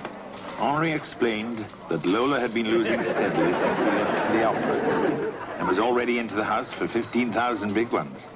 Thank you, Henri. Sure. Guess it's not your night. At least not yet. Maybe I should call you a cab. Why don't you call me Lola? Why don't I get your coat and we'll call it a wrap? It is a wrap. Lola smelled like trouble, so you went upstairs to clear your head.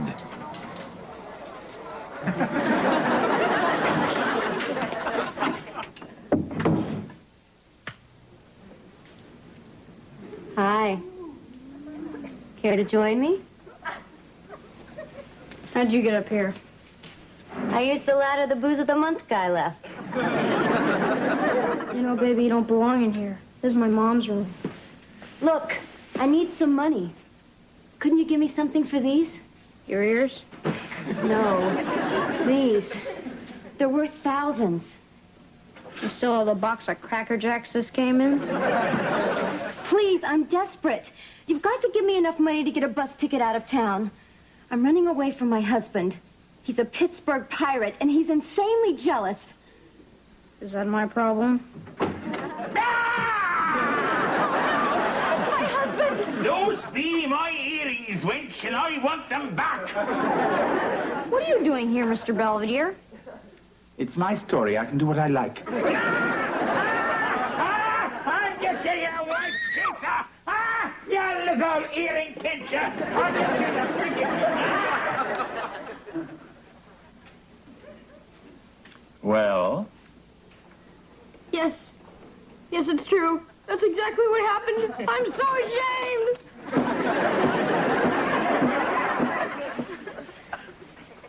Hey, guys. Hey, Kev. Hi, Kevin. Where's everybody? Your parents went to pick up your new car. All right. But it's secret. Oh, great. I'll get it. Hi.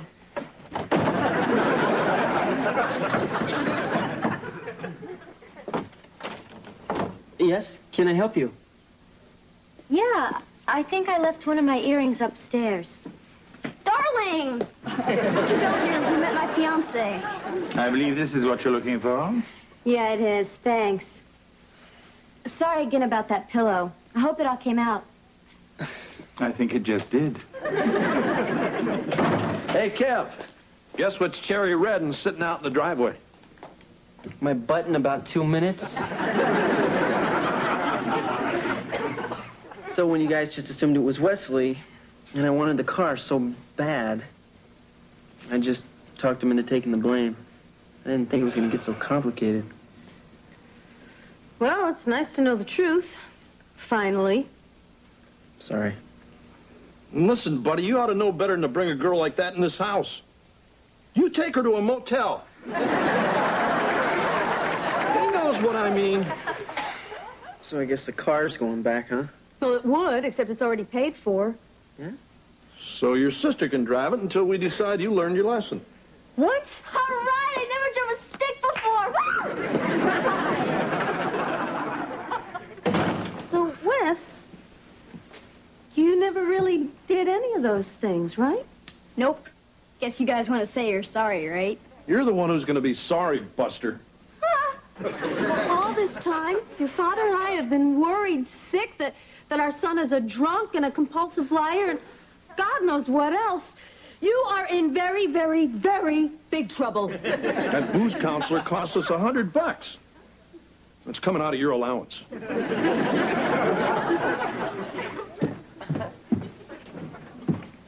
How'd it go, boys? Great, now we're both grounded.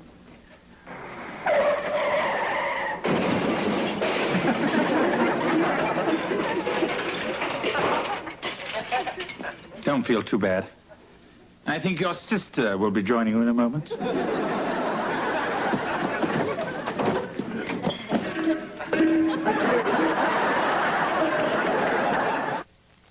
Things are a bit slow here around the Owens household. What with all 3 children confined to quarters, there's nobody left to get into trouble, making things awfully dull for me. Hopefully, George will do something stupid and liven things up a bit. Of course, there's been so many fantastic stories and hyperbolic accusations flying around lately, it's getting tough to tell what's real and what isn't.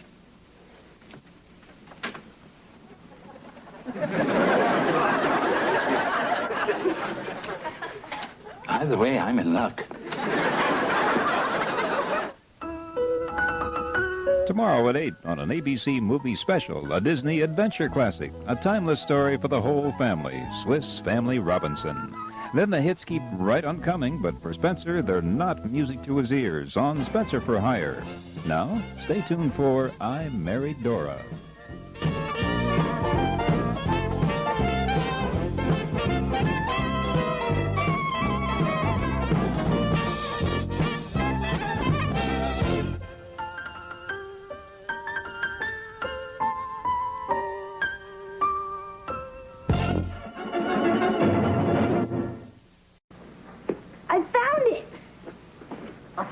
Mom, I thought you got rid of that. I kind of remember this being bigger. Where do you want the 3 wise men? Oh, I don't know, honey. Why don't you just put them away in the manger till I figure out something to do with them? Either I'm really out of shape or Larry, Mo, and Curly here been scarfing ding-dongs all summer. Oh, look. It's Aunt Millie's popcorn ball elf. I hate that thing. It gives me the creeps, and it smells bad, just like Aunt Millie. At least it doesn't have a mustache. Hey, come on, Marcia. That thing's got to be 30 years old. I don't care. She worked hard on it. Oh, look, a piece is missing. Yeah, don't you remember last Christmas when Mr. Belvedere chipped his tooth? Oh, Merry Christmas. Wow, what a big tree. Not to mention heavy. It's a beauty, all right. You picked a good one, big guy. Oh, don't look at me. I wanted the aluminum model. Okay, gang, we've got a lot of work to do. Heather, I'm going to need your help trimming the banister. Wesley and Kevin, you're in charge of the outside lights. And George, here's the gift list. If there's nothing else you want dragged in from the forest, I'll be in my room. Oh, Mr. Belvedere, I thought we could go through the holiday cookbooks and plan Christmas dinner together. Oh, no need. I'll have everything prepared for you. So in my absence, all you'll have to do is just pop it in the oven. Oh, thank you. What do you mean in your absence? Yeah. Aren't you going to spend Christmas here with us? Of course not, Wesley. Christmas is always my day off.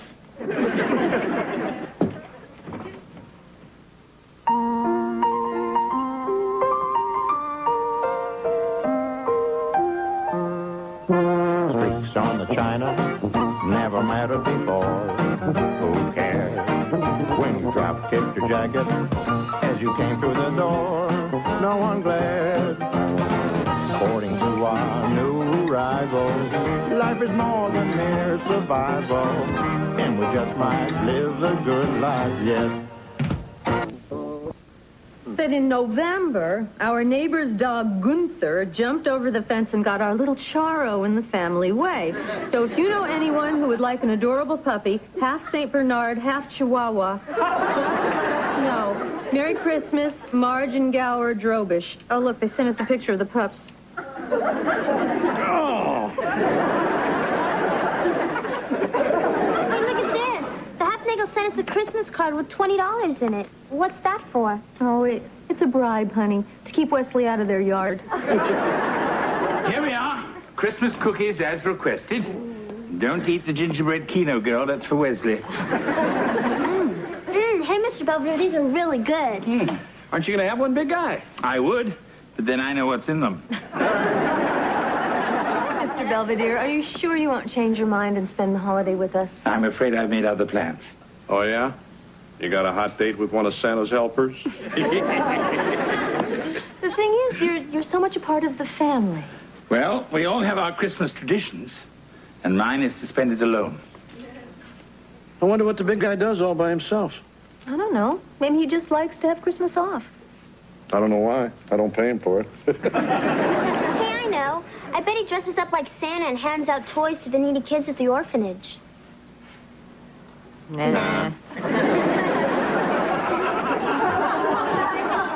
Hey, Wes. Wesley, what are you wearing? It's a yarmulke. I just want you all to know I've thought a lot about it, and I've decided to become Jewish. Wesley, you don't just become Jewish. Sammy Davis Jr. did. Tell me, Wesley, did this sudden conversion have anything to do with the 8 days of Hanukkah and the 8 days of gifts that come with it? I thought it was 9. So much for spiritual callings. Well, we'll be at the mall. Shalom, Wes.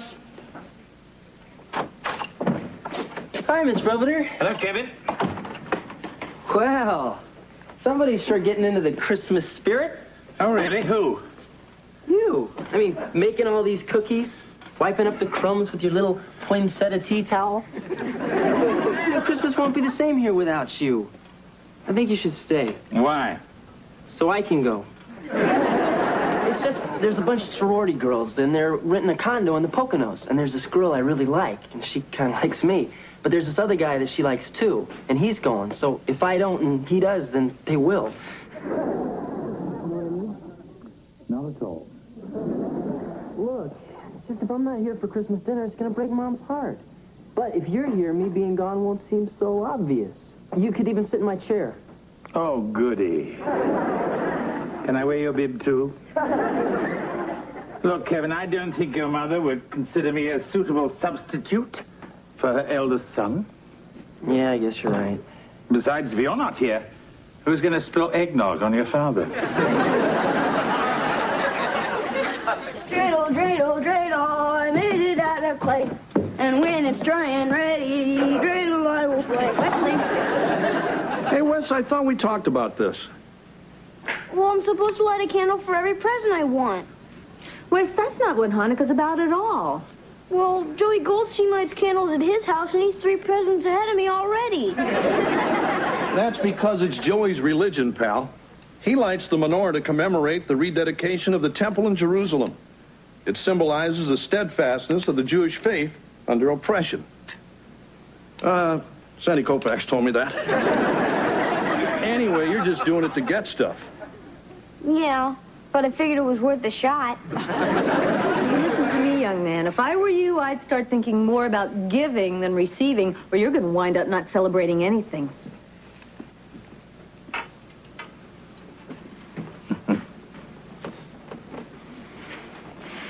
It's cracked.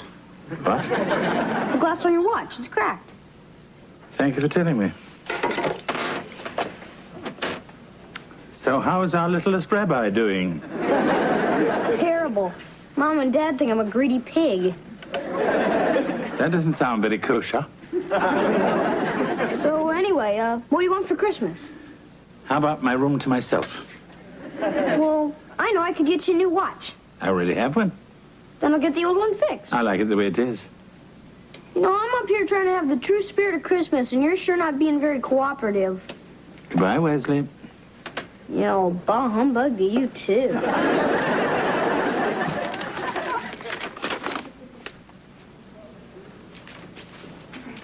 Hi, Mom. Oh, don't look. I'm wrapping your present from Santa. Oh, don't worry. I won't look. Oh, come on. Now, wasn't that long ago that you still believed in Santa Claus? Mom. In fact, I still remember the day that you gave Johnny Kruger a black eye for saying that Santa wasn't real. No, Mom, that was the day you told me Dad was a tooth fairy. Oh. Oh, sure. Mom, can I ask you a question? It's kind of important. Oh, honey, anything you want to get me is fine. Huh? You know, the greatest gift any mother can have is just to have her family together at Christmas. Yeah, well, what if one of the members of that family wanted to go skiing instead? Well, it's just the Alpha Phi's have got this place up in the mountains, and I was kind of thinking I'd like to go. Oh, I see. Well, you're 19 years old. You're old enough to make your own decisions. So, if you would prefer to spend Christmas with your friends rather than with your own family, that's perfectly all right with me. It is?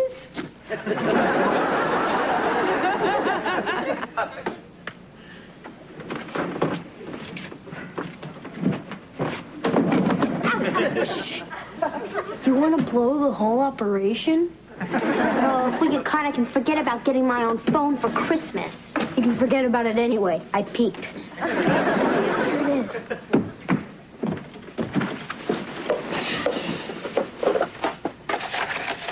Isn't it a neat watch? Yeah, and it'll be even neater when we get it fixed. Hey, look, there's an inscription inside.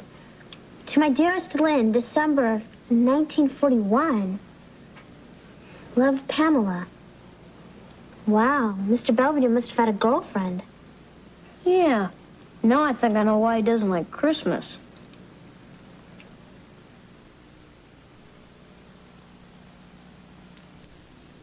My brother Reginald has been called up to the army. I must take care of his children.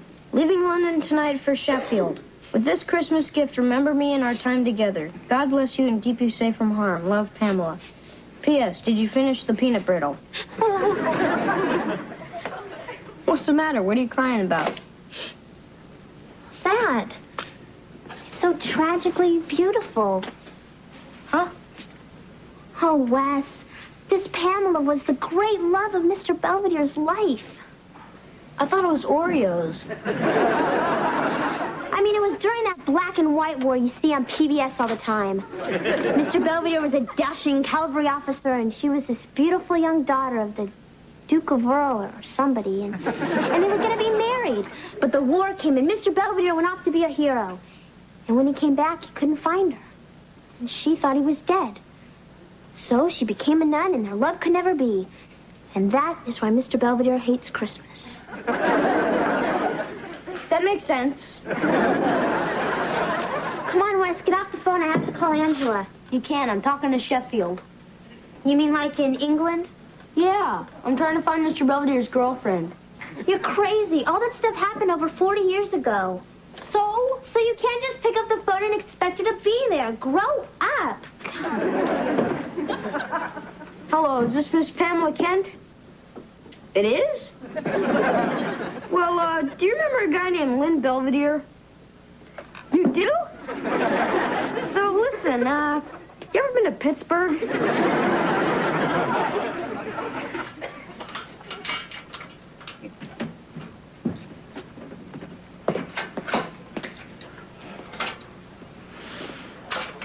Still at it?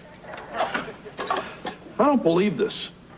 The guy at the store told me this thing was so easy to assemble, even a monkey could do it. Maybe you should hire one. Anyway, I thought that Wesley already had a bike. Oh, no, this is for Marcia. She says she needs it because her butt's starting to droop. Well, it happens to the best of us. Good night. Hey, Belvedere. Yeah? Did you say anything to Wes? Well, I mean about Christmas. 1 minute he's hocking me for all the stuff he wants. The next thing I know, he's saying don't get him anything. All he cares about is Something he's getting somebody else. I didn't do anything. Maybe the boy simply had a sudden burst of humanity. Oh, yeah, right.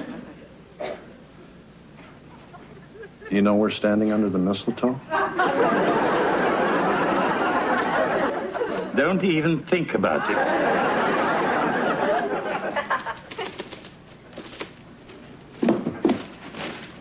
Hey, Mom, Heather's snooping under the tree. Hey, look, I'm looking for my phone. You relax. I'm just kidding.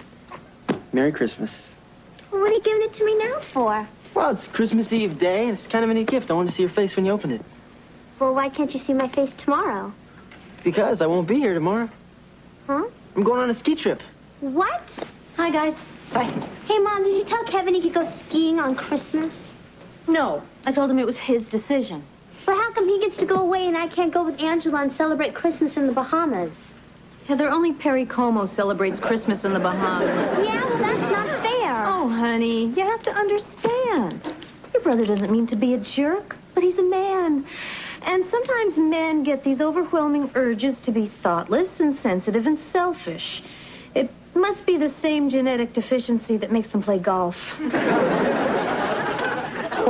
that mall's a madhouse. It took me an hour just to find a place to park. Well, fine. If Christmas is such a hassle for everybody, why don't we just forget the whole thing? Huh? What's the matter? Mom's all bent out of shape because Kevin is spending Christmas in the Poconos. What? You know, at least I'm not trying to spend Christmas in the Bahamas. Hey, look, I'll settle this. You're grounded. Both of you. Ha-ha. Oh, great, Heather. I'll just take my phone back. Oh, come on, Kevin, give it back. No, you Stop it, you two. Hey! If this is the way Christmas is going to be around here, maybe we should forget it. Hey, you want to go to the Poconos? Go to the Poconos. You want to go to the Bahamas? Start swimming. Hell, I may as well go to work tomorrow. There's no reason I hang around here.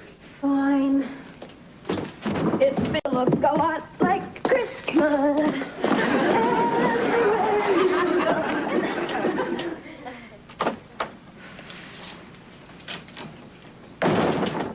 What's that? It's the Christmas lights. I took them all down. Already? Sure. I figure our Christmas is over. Why wait till August?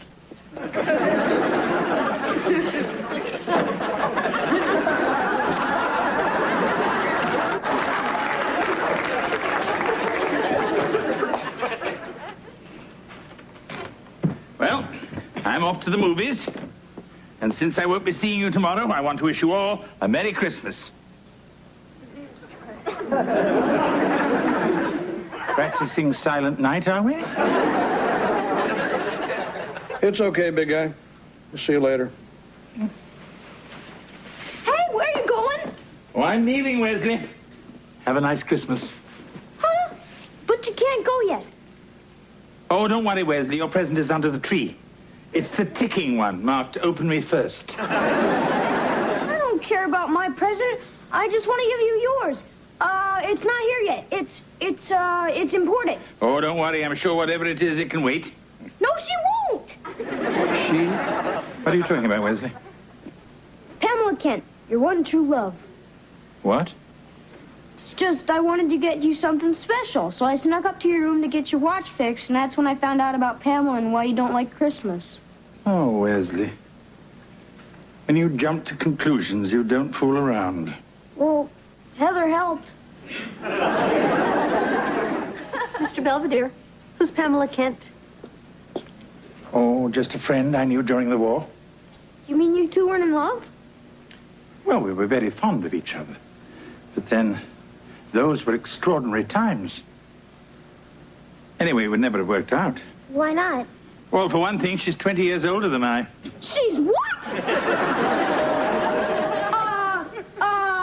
Don't answer that. I'll get it. Hi. Can I help you? Lynn?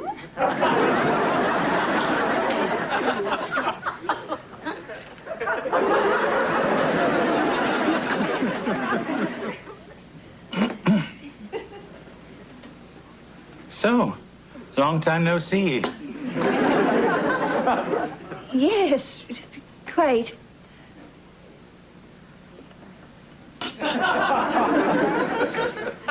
Rose. You're certainly looking very well. Oh, thank you. I play bingo 3 times a week at Twickham Hall. Oh, yes, well, that would keep anybody fit.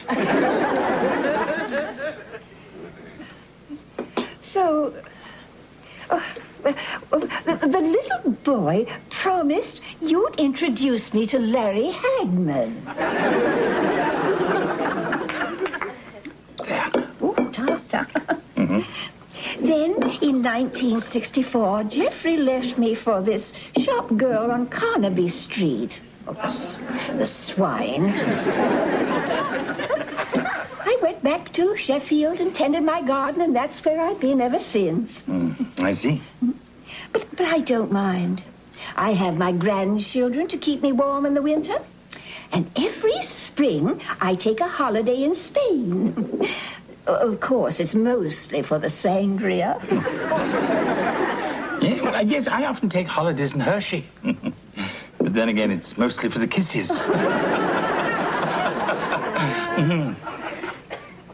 Is there anything wrong? No. It's the way you looked at me just now when you smiled.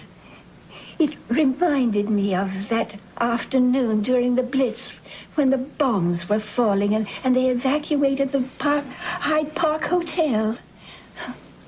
You threw me over your shoulder and whisked me up the fire escape to the Queen Anne suite. If I remember correctly, that was quite an afternoon.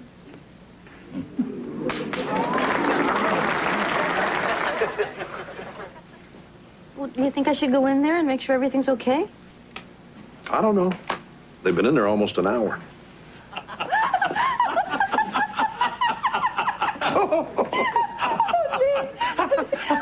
I haven't laughed this hard since you bared your backside to that German dive bomber. You mooned a Messerschmitt? We were low on ammo. So, you guys are getting along okay? Yes, Wesley. It simply took us a little time to get reacquainted. Yes, and it was so kind of you to bring us back together. You know, your son is a very thoughtful and generous young man. Yeah, we know.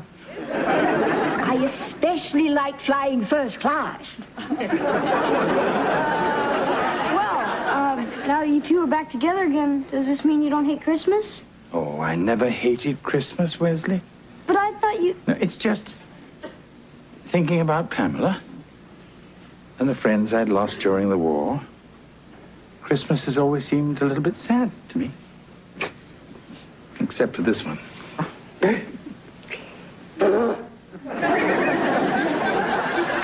It's my hay fever. The snow brings it on. Yeah. I think I got the same thing. I think we all do. Now, if you good people would be kind enough to excuse us, Lynn has promised to treat me to a Christmas dinner at the best hotel in Pittsburgh. We may even try to relive some of the high points of the Blitz. Well, bombs away. Good night, everyone, and Merry Christmas. Merry Christmas. Look, I know I haven't exactly been Kris Kringle lately, but I want to wish you all a very Merry Christmas from the bottom of my heart. Merry Christmas, Belvedere.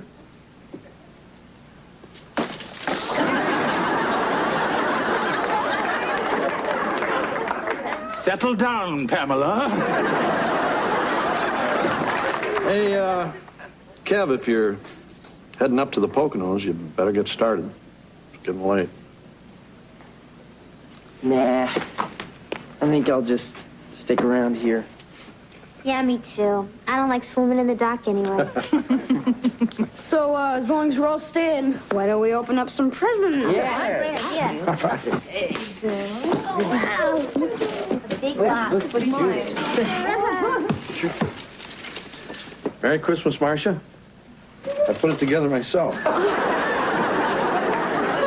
Honey, it's the best job you've ever done. Thank you.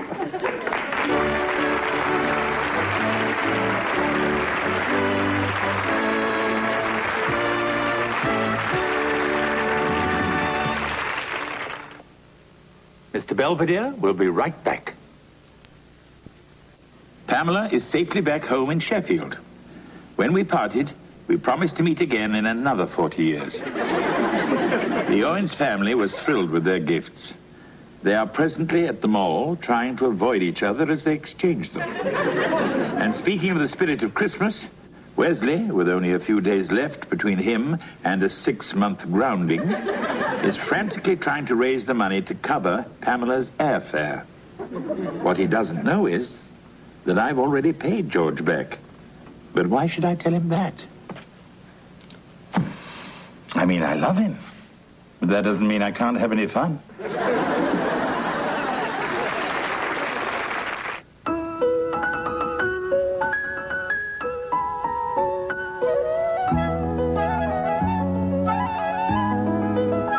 But you were our Petunia pig.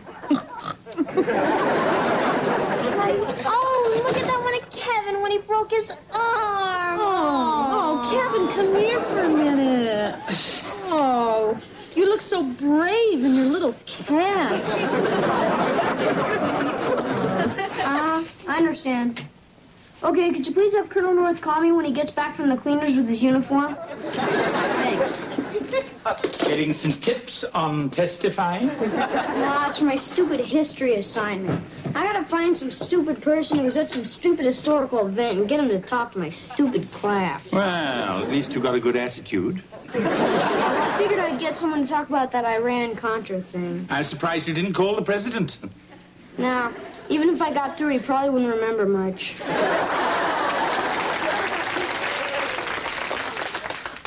I'm never going to find anybody who ever saw anything. You know, Wesley, I've been involved in quite a bit of history. Yeah, I remember. You got the first bag of double stuffed Oreos. I mean, besides that, I was at the opening of the UN, at the coronation of Queen Elizabeth.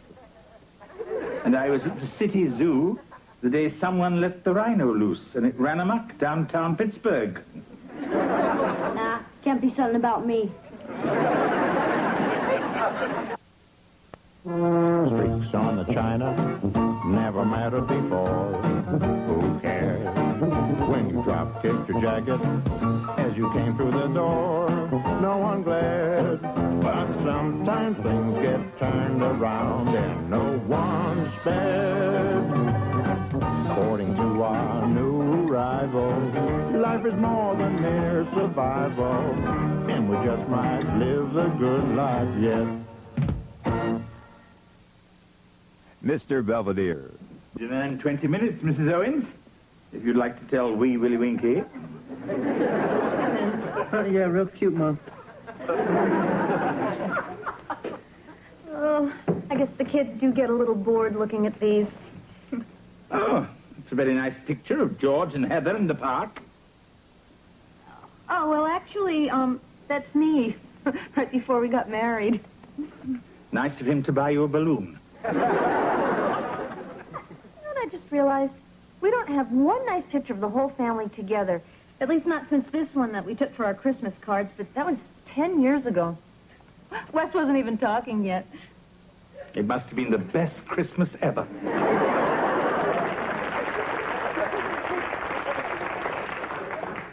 Hey, Mom. Hi, honey. What's the matter? It's my history assignment. I went over to talk to Grandma Huffnagle. I figure she's 87. She must have seen a lot of history. That's true. So what did she say? I don't know. I think it was no more strained peas. Well, you know, honey, actually, I was kind of an eyewitness to history.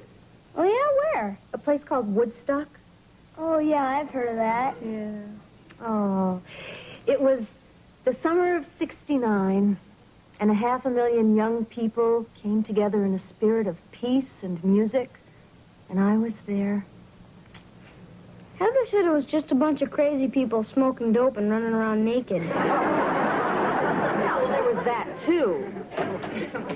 Hey, guys. Hi, honey. What's going on? Mom was just telling me about being naked in the woods. Sorry, I missed it. Hey, Dad, remember that story you used to tell me about the Korean War? Huh? You know, the time you said you almost took it in the shorts? You mean the 3-day pass in Seoul? Forget that. No. It was that battle on Hill 711 or something.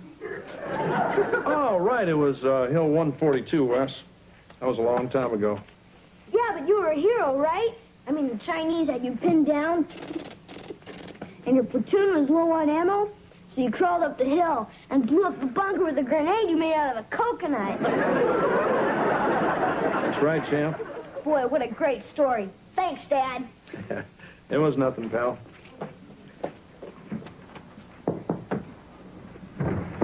Come on, Mom. Why can't I get it now? Because there's nothing wrong with the one you've got. Mom! Look, you're not going to get another one till you're old enough to pay for it yourself, and that's final. What are we talking about? A new car? A new nose. My next guess. Sophia, I found this article in this magazine. 50 best celebrity noses. Which one would you pick? Thank God. Yes? I was called about shooting the family. What a delightful idea. Mr. Friendly?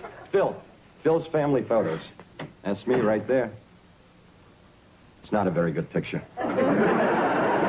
What's going on? Well, I decided that since we don't have a picture of the family, I'd have one done professionally. Well, that sounds splendid. If you'd like, I could show you some samples and maybe give you a few ideas. I remember when I took a picture of Gandhi and his family. He hadn't eaten for 3 weeks, and I made the mistake of saying cheese.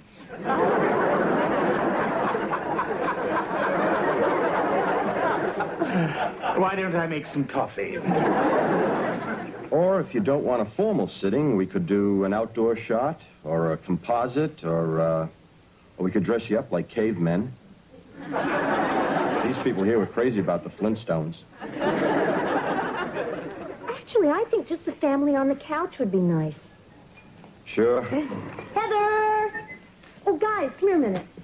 Mr. Friendly, I'd like you to meet my sons. This is Kevin and Wesley, and my daughter, Heather. So, what's going on? I'm going to take your picture, little boy. Are you from the police? No, sweetheart, he's going to take a picture of all of us. So if you guys want to sit down, I'll get an idea how this is going to look. Hey, shouldn't someone go get Heather a paper bag? Here's the coffee. Oh, thanks. Mr. Belvedere, we are going to take the picture on the couch. We're just trying to figure out where to put everybody. Oh. Yeah, I don't know if we should all sit or stand or what. Yeah, it does look a little lopsided. Is this everyone? Oh, no. Mr. Belvedere. Yes. Would you please sit here and pretend to be George? Oh, certainly.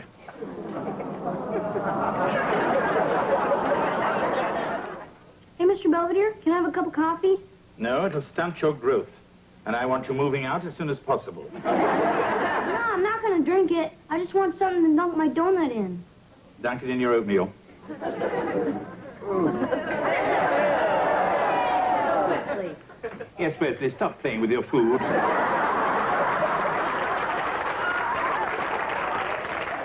If Mr. Friendly calls about doing the portrait, tell him that Thursday night will be fine. Certainly.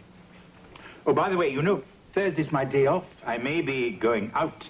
Oh, well, that's perfect. We won't get in your hair. Hey, guys. See you later. Hey, wait a minute, Dad. You're not doing anything Thursday morning, are you? I don't think so, champ. That's great, then. You can come talk to my class. About what? Being a big TV sportscaster? No, it's my history assignment. You're going to tell everybody about the Korean War and how you took Hill 142. Yeah, right. I gotta go. All right, before we get to our math quiz, I'd like to find out who everyone's bringing for his or her eyewitness to history. Lisa. I'm bringing in my Aunt Frida, who was at Disneyland on opening day in 1955. She was the very first person to throw up on the teacups. That sounds very nice, Lisa. Vance. I'm bringing my father, Vance Sr. In 1984, he engineered the leveraged buyout of Consolidated Products. He put 5,600 people out of work. Thank you, Vance. Wesley. Yeah, I'm bringing my father, too, because he was in the Korean War, and he's going to tell all about how he blew up a bunker on Hill 142 and saved his whole platoon. Hey, I met your dad. He couldn't have been in Korea. He's not old enough. What do you mean? He's plenty old. He's almost 50. The Korean War lasted from 1950 to 1953, and that would have made him about 12. Really, it's true. Yeah, well, I bet he lied about his age.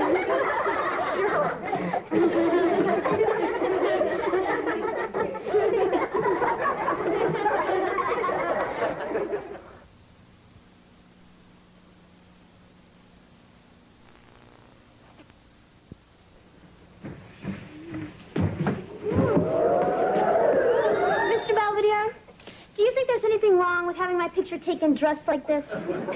Not if you're posing for Gestapo girls. Well, I want to wear this in the family photo, but Mom says I gotta look nice. Well, I'd like to help you. But this picture business doesn't really concern me. Oh, okay.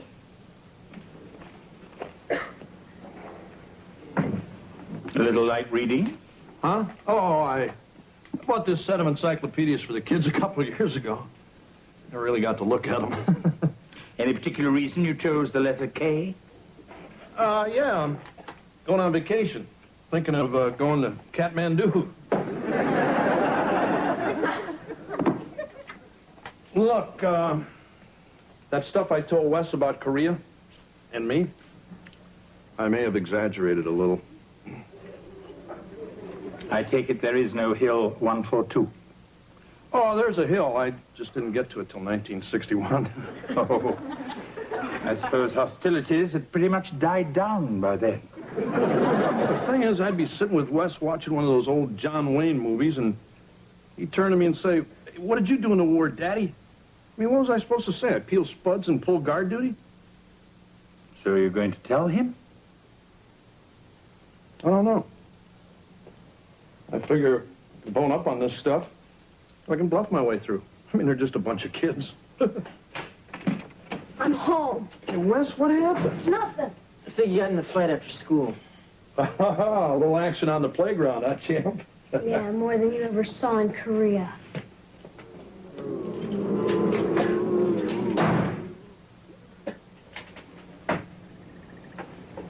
Hey, Wes. I brought you some ice. I'm not thirsty. No, it's for your eye. Look, I never meant to lie to you. It's just nothing I ever did was ever all that exciting.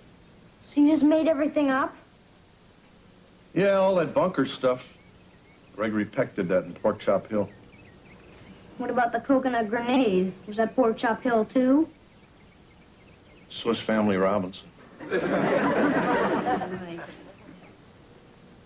So everything else you've ever told me, is that all a big fat lie, too? That depends.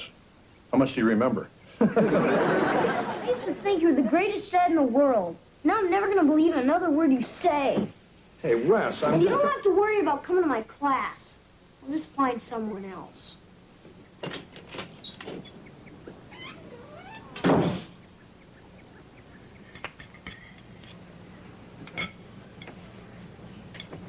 So I finally talked to Mr. Friendly about the portrait, and everything's all set for Thursday night. Sure. I'm not having my picture taken with this nose. Your nose is fine. No, it's not. It's starting to look like his. Oh, thanks. How's everyone's dinner? George, you haven't touched your pork chops. Real funny.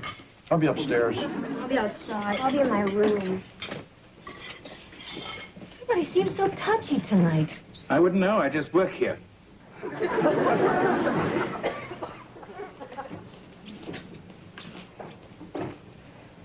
Is there any dessert?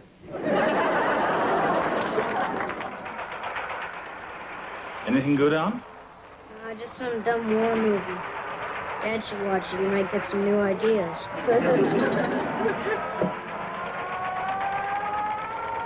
Wesley, you know, your father feels very badly about what happened. I'm sure. So anyway, if still okay, I'd like you to come and talk to my class. Certainly, Wesley. I'd be flattered. Thanks. Your stories may be boring, but at least they're true. Sure, Sonia, I'd love to go. Are you kidding? I'm crazy about Latvian folk dancing. Great, tomorrow at 7. I'll be there with bells on. Oh, everybody will? See. Kevin, I thought you'd given up on women. Oh, yeah, but Sonia's from behind the Iron Curtain, so I figure she'll be more grateful. Besides, she is gorgeous. I hate to burst your Baltic bubble, but I think tomorrow night is the family photo. Oh, no. Miss Belvedere, you've got to do something to help me. Fine. I'll take her out. I have no plans. Something wrong? No. It's just a little joke. Hey, are you hurt because Mom didn't ask you to be in the family photo? That's ridiculous. And when did you get so perceptive, anyway? Well, look, I'm sure I tell her how you feel. Don't you breathe a word of this to anyone. Else I'll tell your parents about Monique and why the station wagon had to have new shocks.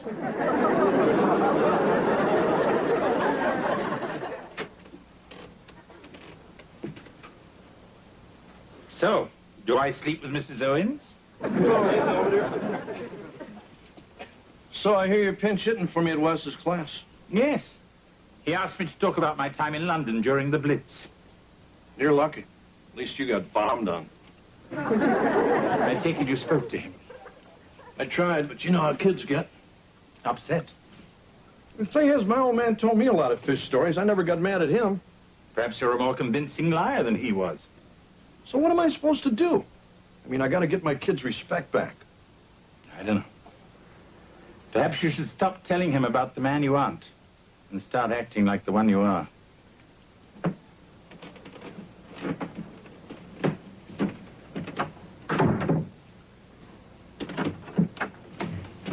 This is my room.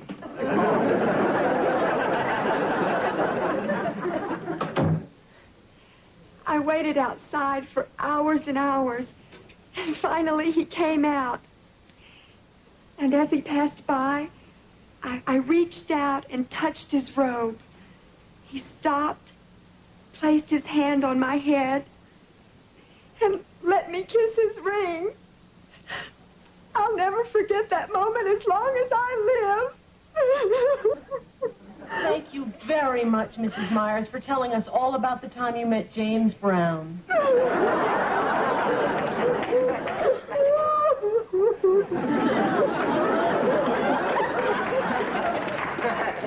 Wesley, I believe your guest is next. My eyewitness to history is my housekeeper, Mr. Belvedere. He was in London when the Germans were dropping bombs on it, and he's going to tell what a scary and exciting time it was.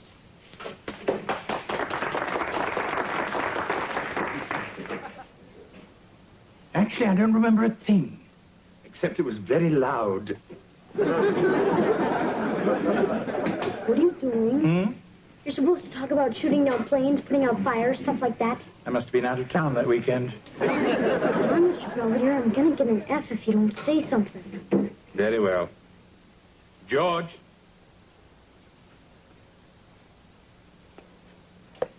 Hi, guys. What are you doing here? I'm going to talk about Korea like you asked me to. They already know you didn't do nothing. Didn't do anything. Thanks. You might as well go ahead. Hi, everybody. I'm Wes's dad, and I guess you guys already know I wasn't exactly Rambo. In fact, I sort of missed the whole war altogether. I'm the one who figured it out. That's great. Where'd you say you lived again?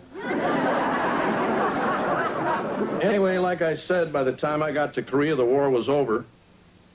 And there wasn't much chance of getting shot or bombed or anything. But it was just as cold there, and I was just as far away from home. It was lonely at night out on the perimeter, especially when you don't have a wife yet, and a great kid like Wes here to keep you company in your thoughts. So to make a long story short, I didn't take any hills, and I didn't save any platoons. I got my butt kicked in a couple of poker games. Anyway, I just wanted to set the record straight. and I thought I should do it in person. Thanks.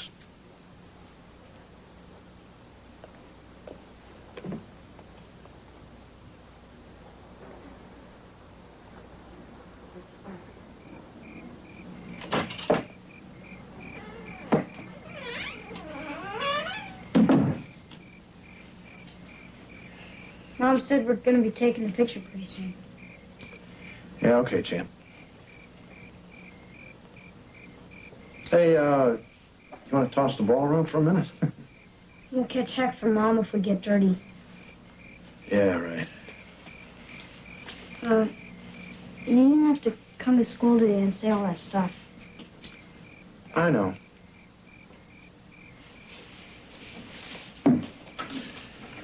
I hope I didn't embarrass you. No. Even Vance said it took a lot of guts to show your face. Besides, his father couldn't come because he got indicted. So it got to me when you said you were never going to believe me again.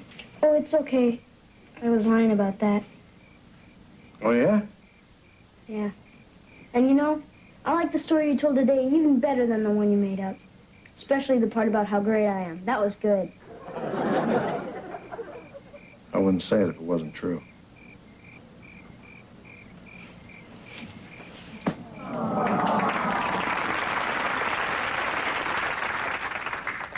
Listen, I've got a date. Couldn't you take my picture now and stick it in later? Can't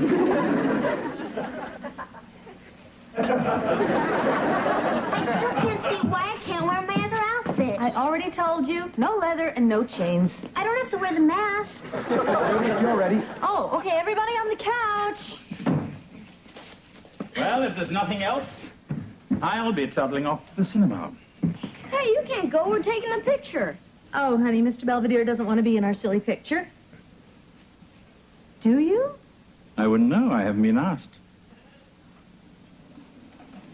Well, I would have, but we never know how you're going to react to this kind of thing. What do you mean? Well, if I'd asked you, you probably would have said no, but I didn't, so now you're hurt. Yes. That's what makes me so fascinating. More like a pain in the butt. I mean, sometimes you act like you want to be part of this family, sticking your nose in everyone's business. But the minute we say, sit down and join us for dinner, you give us that I'm only the housekeeper routine. Well, it's just that sometimes I crave the warmth and see a wonderful family like this. And then Wesley will do something like that, and I'll think it's time to go. Sorry. So which is it? You part of the family or what? Lucky for you, I have my best suit on. All right, everybody, smiles.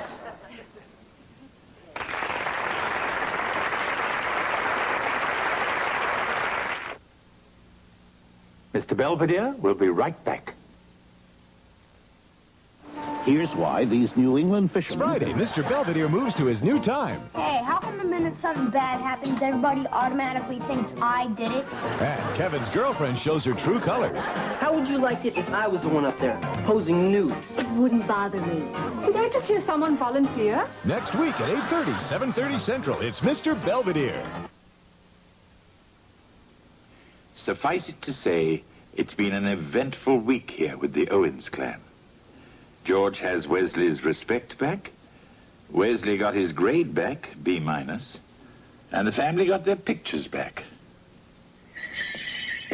And if my ears don't deceive me, I believe Kevin's back from his date. Hello, Kevin. I don't even want to talk about it.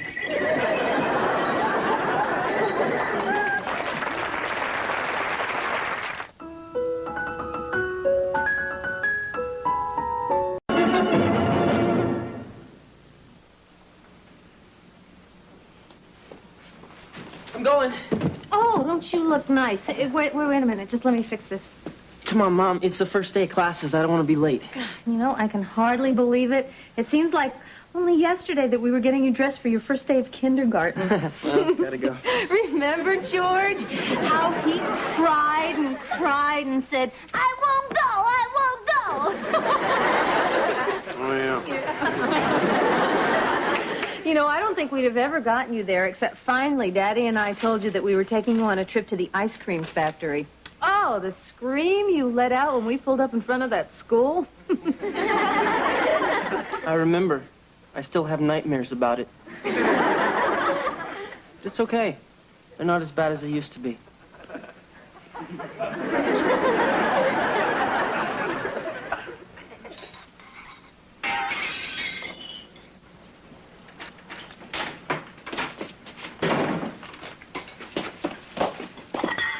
Hey, I need fiber. Good morning, children. Morning. Morning. I'm done with my cereal. Well, I was just chuckling over a story I've been reading in this newspaper for the last 15 minutes. No? Toxic spill leaves 500 homeless. Yes, I thought you'd get a kick out of that. Morning, gang. Good morning. Morning. I'm dropping your mom at work. See you tonight. Sure. Have a nice day. Thank you. Yes, of course, Mrs. Hufnagel. If I find out anything, I'll let you know right away. What is it? That was Hortense Hufnagel. It seems a small rock just came through her living room window.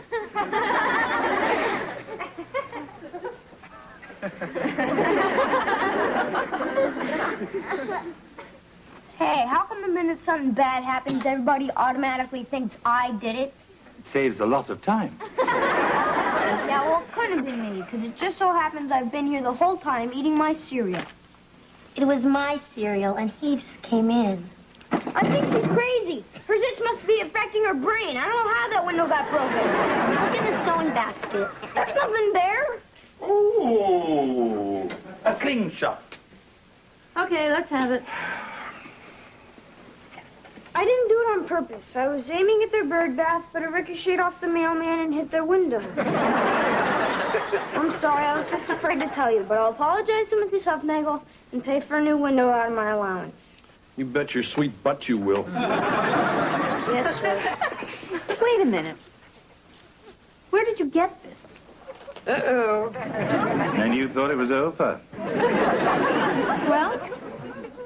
I ordered it from Dad's hunting catalog. But they only take credit cards. Yeah, how about that? All right, young man, I want you straight home from school and up to your room. We will discuss your punishment when your father and I get home. Yes, ma'am.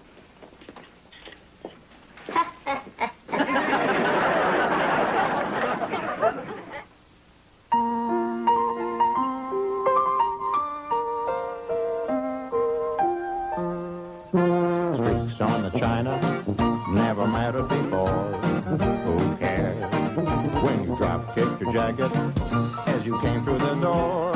No one glared.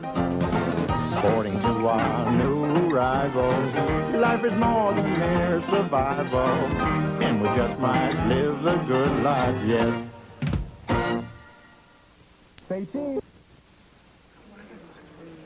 Come on, this is going to be great. It's the only X-rated class on campus. Carl, it's an art class. Just because there's nude models, there's nothing sexy about it. So you might as well stop drooling. Yeah. Anyway, I don't know why we're here. We don't even know how to draw. Maybe they'll let us trace. I'm leaving. No, come on. Let's get some seats up front. Good afternoon. I'm Miss Fielding, and welcome to Illustration 102. She's dressed. She's the teacher, Carl. For the next 10 weeks, we'll take a close look at the human anatomy. Our models will be unclothed, so I expect the proper level of decorum. Our model today is Jamie Douglas. I would like you to pay particular attention to the latissimus and the gluteus maximus.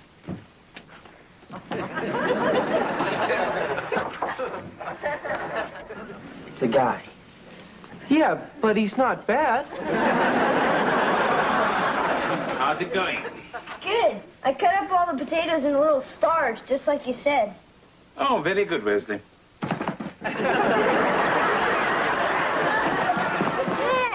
what'd I do all that work for?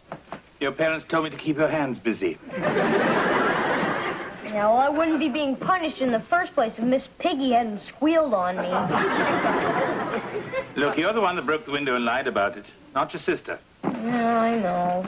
Now, I'm going to be away for a few minutes, and I want you to mash these until they're absolutely smooth and there isn't a lump in them. Okay, then what should I do with them?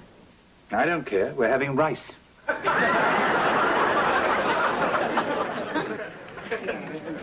Excuse me, is this illustration 102?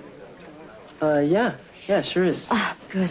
Hey, I don't remember seeing you here the first couple days. I wasn't here. Probably explains it.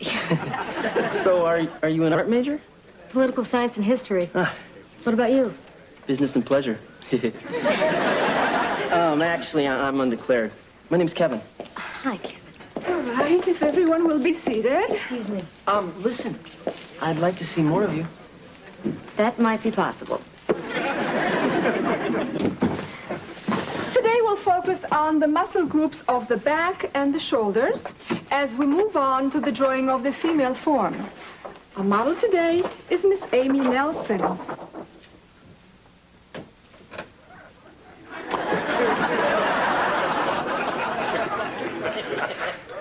Boy, it's not even your first date. Okay, here you go. Cheeseburger, nothing on it. Oh, and I got you some hot coffee. I figure it must get pretty cold up there. It does, thanks. So listen, I'm curious. How did you get into this line of work? Well, I don't know. I saw an ad on the bulletin board, and I figured, why not? Anyway, it pays a lot more than working at McDonald's. And you don't have to wear the little hat. A lot of people find out that I do this, and they sort of get the wrong idea. Oh, not me. I mean, I understand it. It's a classical discipline, and I think it's real interesting. Good. So listen, are you doing anything Friday night? Oh, I don't know. I was thinking maybe we could go see a movie or something. Oh, and there's this neat little French place I'd like to take you to. Sure, sounds like fun. Great. Is it fancy? Huh? Oh, the restaurant. I just want to know what to wear. Oh, it doesn't matter. I mean, wear something. I'll get it.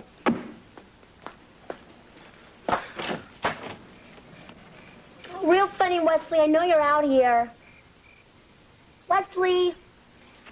Yeah, Heather? How did you get up there so fast? Huh? Never mind. I just thought there was somebody at the door.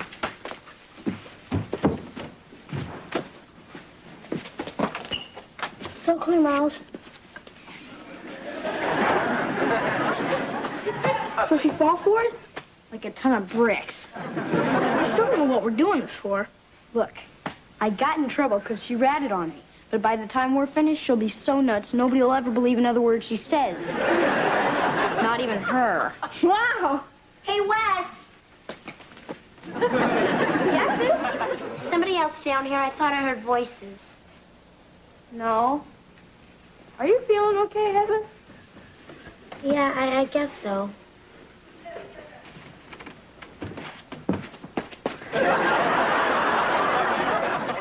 Hi, Mr. Belvedere. Well, don't we look nice? Thanks.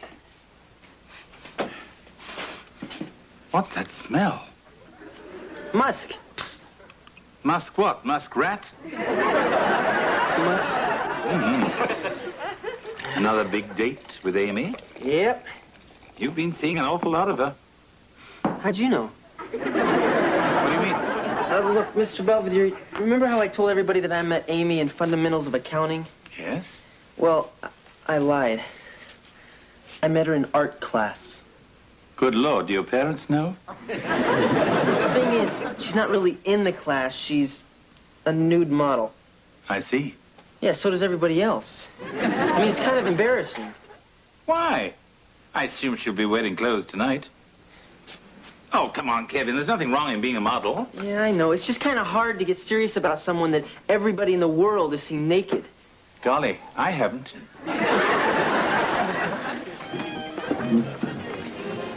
You know what day this is? Huh. It was 2 weeks ago tonight that we had our first date. Oh, yeah, right. So, I got you a little something. Oh, Amy. Thanks. See, it's Popeye and olive oil. Isn't they kind of a cute couple? It's like a... Of course, I'm not as skinny as she is, but I guess you already know that. You don't like it. I could get you one with Bluto. No, it's fine. Is something wrong? No, look, it's just, if we're going to make a commitment to each other, I think we should do it right. Okay. I mean, I'll promise to stop seeing other people, and you'll promise to stop letting other people see you. Naked, I mean. Why? Why? Because I hate it, that's why. I mean, look around here. Every guy in this whole place is staring at you. Look, I just think if you're going to be my girlfriend, you should give up all this model junk. I thought you said it was a classical discipline. Yeah, well, that was before. Hey. Hey, what are you jerks looking at, huh? Haven't you ever seen a naked girl before? Where?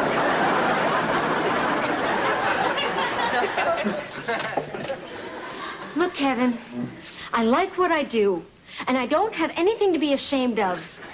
If you can't handle that, then that's your problem. All right, look, Amy. Happy anniversary.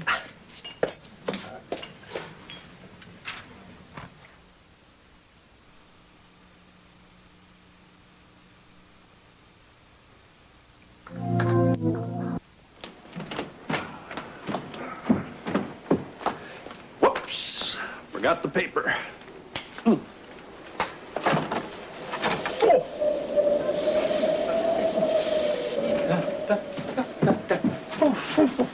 What nincompoop left that open?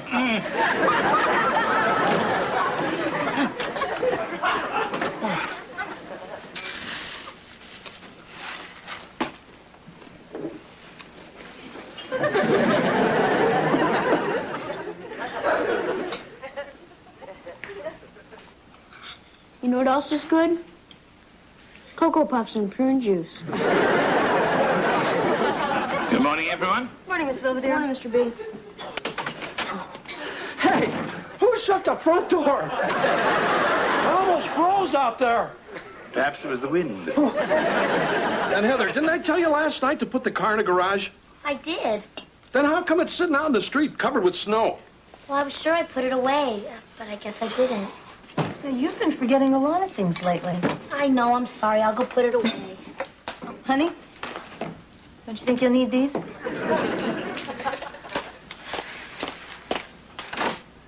I'm starting to worry about her. Thank you, Amy. Now on Monday, we'll focus on the contour and texture of the cheeks. All right. She means these. Listen, I'll catch up with you, okay? Yeah.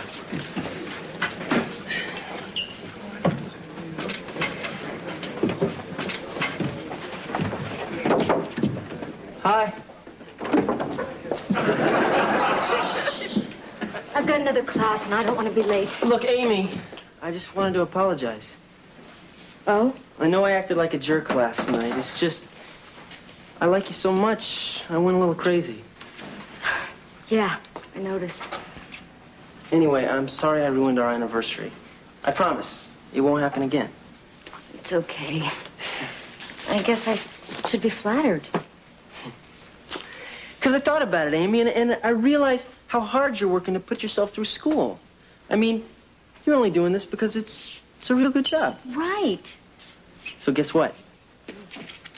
I found you a better one. Wanted clerk, typist, Arab Studies Department. You don't even have to wear the veil. Hey, Amy, come on. You can at least try getting a regular job. I'll pay you to get one. There's nothing wrong with what I do. This is all your stupid hang-up. Oh, yeah. You'd be hung up, too, if I was doing it. What? Yeah. How would you like that, huh? How would you like it if I was the one up there, posing nude? It wouldn't bother me. Did I just hear someone volunteer? Huh? Jamie, our regular model, got a job in a low-budget film. We need someone to take his place next week. Oh, yeah? Well, you're tall and good-looking, and You appear to have a very well developed musculature. Your biceps are hard and firm. You'd be perfect for me. Us,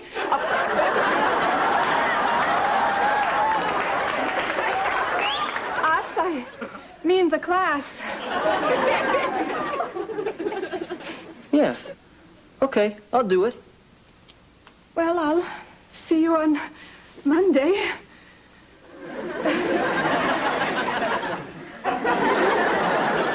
Hey, Mr. Belvedere. Heather, I want you to chop those vegetables. Oh, I'm sorry, I forgot. Heather, it's the first time I've asked you. Oh, great. Now I can't even remember things I didn't even forget. Mr. Belvedere, do you think 16 is too young to already be losing your mind? Ah, look, I wouldn't worry. At 16, you haven't got much of a mind to lose. Oh, look. We all have our lapses of memory from time to time. Why, only yesterday, I forgot to pick Wesley up at school. Really? Well, actually, I didn't forget. I just couldn't face it.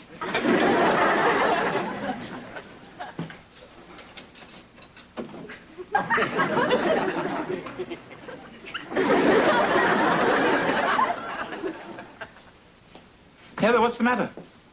Oh, nothing. I just saw a tree walk by. Oh, really? Well, perhaps it was going south for the winter. I think I'm going to go lie down.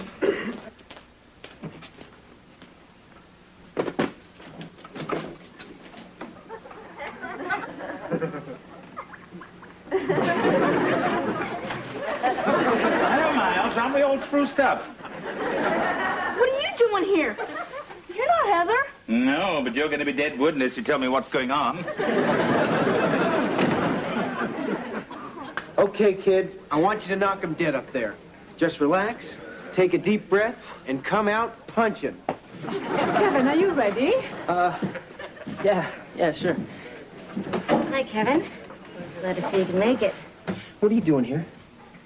I work here. Today, class, we'll try something a bit more challenging as we examine the juxtaposition of the male and female figures, with Amy and Kevin helping us recreate Rodin's The Handshake.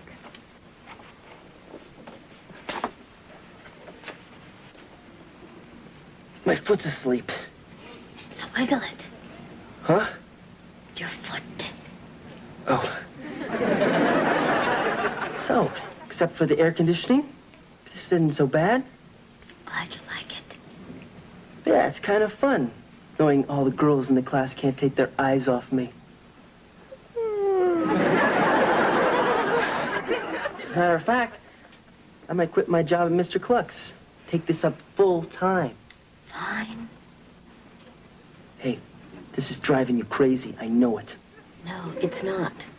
Yeah, well, it is me. Kevin! All right, class dismissed. There's nothing to be seen here. Kevin, stop it! All right, I forgot. You like it up here. This is how you get your kicks. Excuse me. Hey, look, Amy. Hey,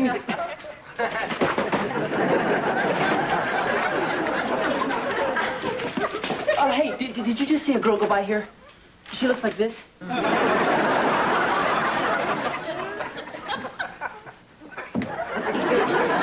Hi, Amy. I've been looking all over for you. Leave me alone. Come on, Amy, give me a break. Barely managed to shake the campus police. Oh, okay, you better sit down. People are starting to stare. Look, I'm really sorry about what I said before. You know, about you getting your kicks from this. Really? I mean, it wasn't me talking. It was a cold floor. Look, Kevin, I don't think this is going to work out. I mean, I'm going to keep modeling, and you're going to keep going nuts because other guys are looking at me. That's not it. Okay? I don't care about the other guys. It's me seeing you that's driving me crazy. What? Amy, I see you up there like that every day. But then when I take you home at night, I barely manage to get a goodnight kiss. I just like to go slow with that kind of stuff. I guess I'm old-fashioned that way. Yeah, well, I always figured you care about somebody first. Then you see him like this. I guess I'm old-fashioned, too. So what do you think we should do? I don't know. I guess you should just keep on modeling, and I'll keep being crazy. Well, at least you're dressed for it.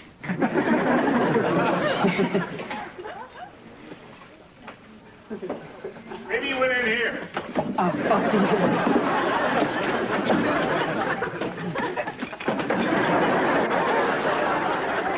Hey, Mr. Belvedere. Hello, Wesley. Is there any of that chocolate cake left? Yes, you'll have to get it for yourself. I have to run to the hospital to meet your parents. Huh? What happened? We had a call from school. Seems your sister's had a nervous breakdown. She did? Poor girl, when they took her away, she was mumbling something about being attacked by a Christmas tree. She really is quite mad. Oh, no, and it's all my fault. It is? I've been doing bad stuff to her, trying to drive her crazy.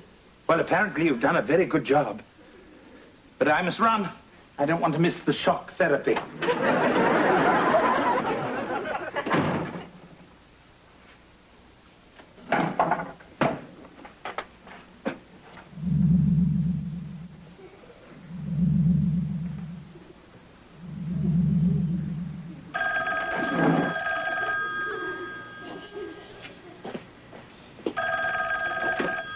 Hello? The trees.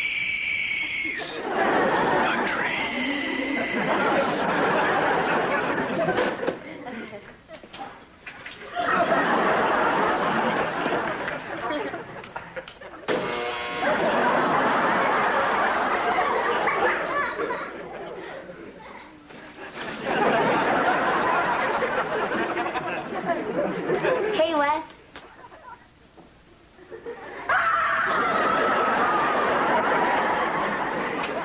I think that went quite well.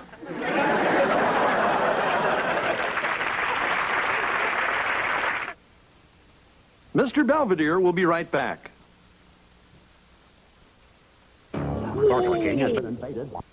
At any rate, now that all the gaslighting is over and done with, the Owens household has returned to its normal level of insanity. It's too bad, too. I'd already picked out Wesley's straitjacket. As for Kevin and Amy, they've resolved their differences. And Kevin says they're going to be seeing a lot more of each other. I'm afraid to ask what that means. I never told Kevin that back in my bohemian days, I posed for a sculptress in Paris who said she wanted to immortalize me. Personally, I just think she wanted to see me naked.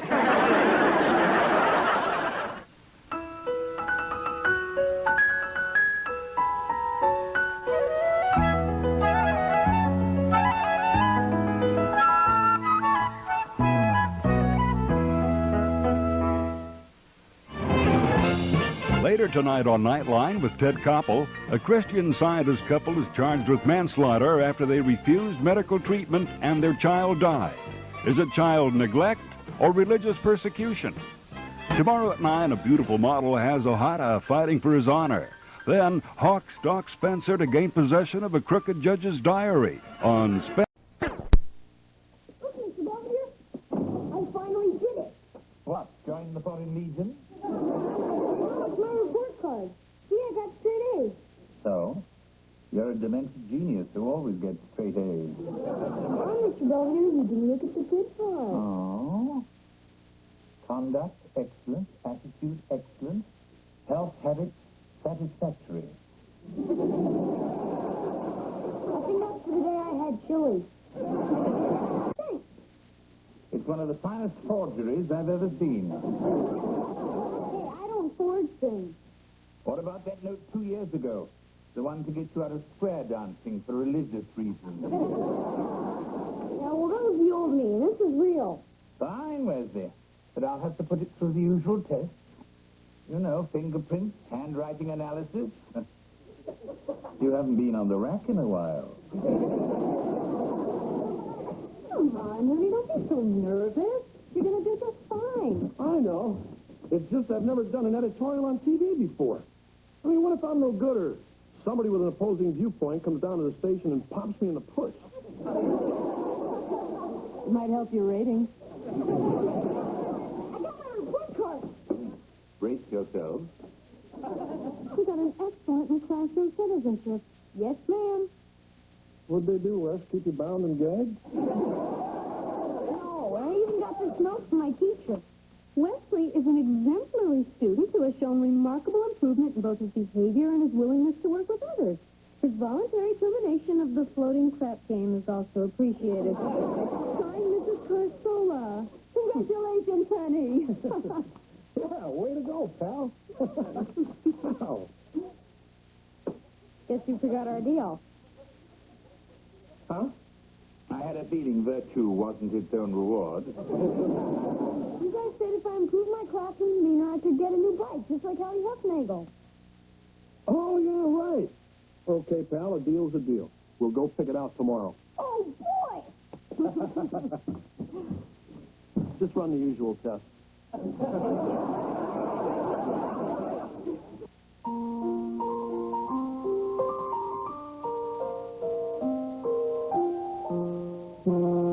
On the China, never mattered before. Who cares? When you drop kick your jacket as you came through the door, no one glared. According to our new rival, life is more than mere survival, and we just might live a good life, yes. Of Volgograd, the world's oldest man, Vladimir Charnevsky, celebrated his 159th birthday today. When asked about the secret to his longevity, Mr. Charnevsky replied, hard work, fresh air, and a good woman.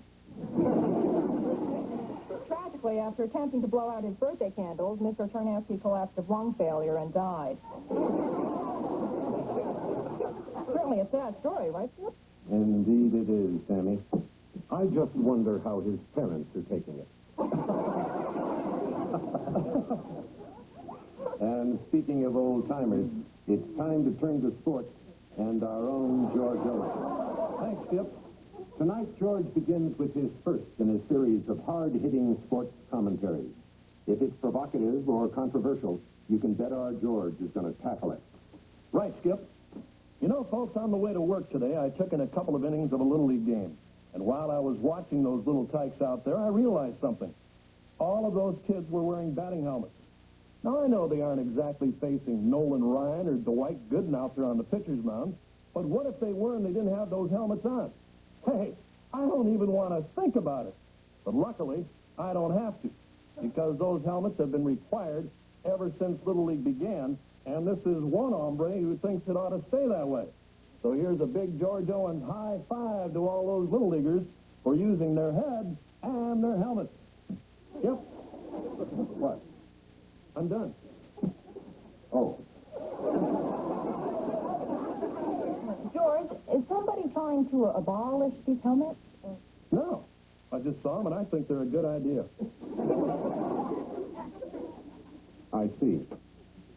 George Owens' views are not necessarily those of the station or its management. Channel 8 welcomes opposing viewpoints and anyone who feels that little children shouldn't wear protective headgear.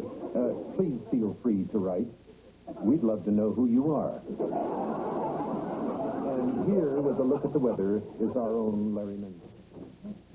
Come home. Oh, honey. Yes. So, did you see my editorial? Uh-huh. What'd you think? Well, it certainly seemed to be the right length. Hey, I know it stunk. I mean, some editorial. Who's going to be against batting helmets? I am. At least when Wesley's at the plate. So did they say anything at the station? No, nothing much. Just if I don't come up with a decent topic, they're going to kill the whole segment. Next thing you know, I'll be out on the streets. Well, then, how about something along the lines of job security? Who needs it? Perhaps I do. The hospital spokesperson reported that both Siamese twins were doing well after the historic surgery to separate them. That's certainly happy news, right, Skip? Sure is, Tammy. Of course, there's nothing historic about the way I separate my Siamese.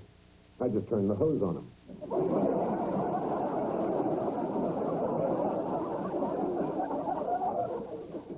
And now it's time to buckle up for another jaundiced look at sports with our very own George Owen.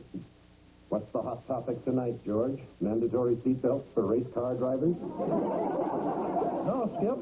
Tonight I'd like to talk about something that bugs me every time I go out to the old ballpark. It's not the price of the ticket or having to play bumper cars in the parking lot, or even those soggy hot dog buns. What really bugs me is the national anthem. Who needs it? I mean, there you are, all cozy in your seat, with your popcorn and peanuts and Cracker Jacks, when some joker says, "Please rise," and join anybody from Robert Merrill to some fat broad from the ladies' bowling league who's singing "Oh, Say Can You See." I mean, let's face it, it's not that great a song to begin with, and even if it was, nobody's paying any attention anyway. I mean, the players are sitting in the dugout spitting tobacco. The 8 guys in the bleachers are ticked off because the beer line's closed for the next 2 minutes, and everybody else starts yelling and screaming before the song is half over anyway. So, to heck with all this patriotic mumbo-jumbo. Let's dump the national anthem and play ball. Yep.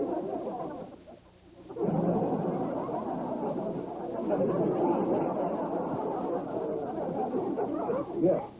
Well, that's the news for now. We'll all be back tonight at 11. Hopefully. Well,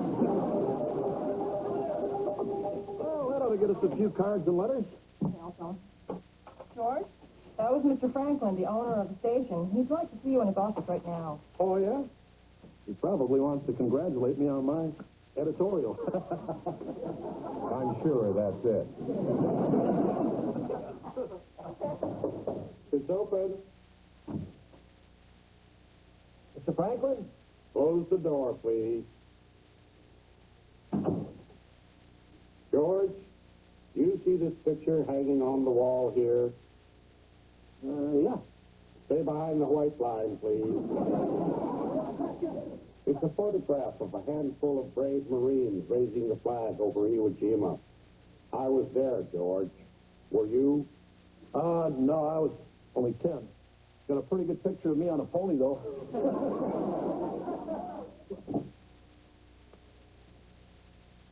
I like our flag, George. I like to salute it. And I like our national anthem. I like to sing it. And I don't spit when it's playing, nor do I yell before it's over. And I think I'm a pretty regular Joe, don't you, George? Yes, sir, Mr. Franklin. But what I meant... I don't care what you meant, George. I want your resignation on my desk by 0800 tomorrow morning. What? You are...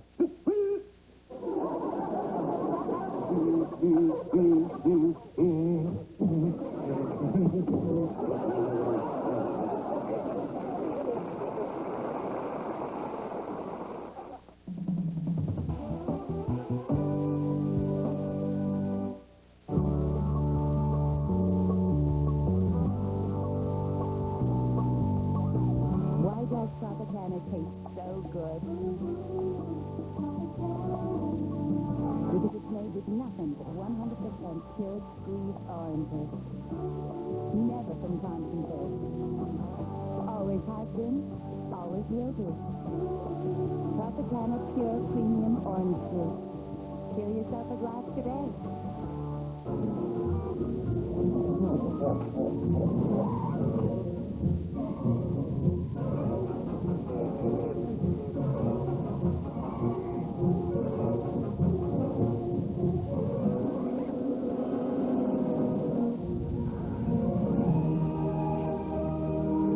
Nicorette gum.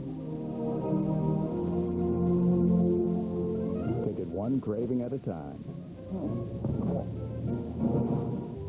Ontario's a great place to live, work, and raise a family. That's why it keeps growing. As we grow, we're going to need more electricity. Continuous supplies for the future. And more companies generating electricity.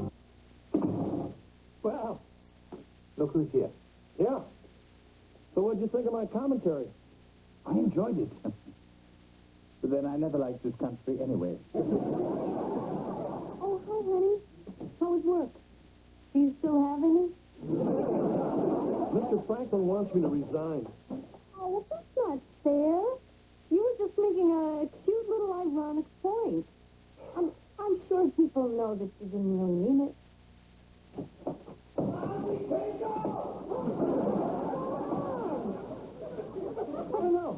I mean, I got out of my car, and about 16 Huffenagels came charging out of their house, throwing stuff at me and calling me a communist.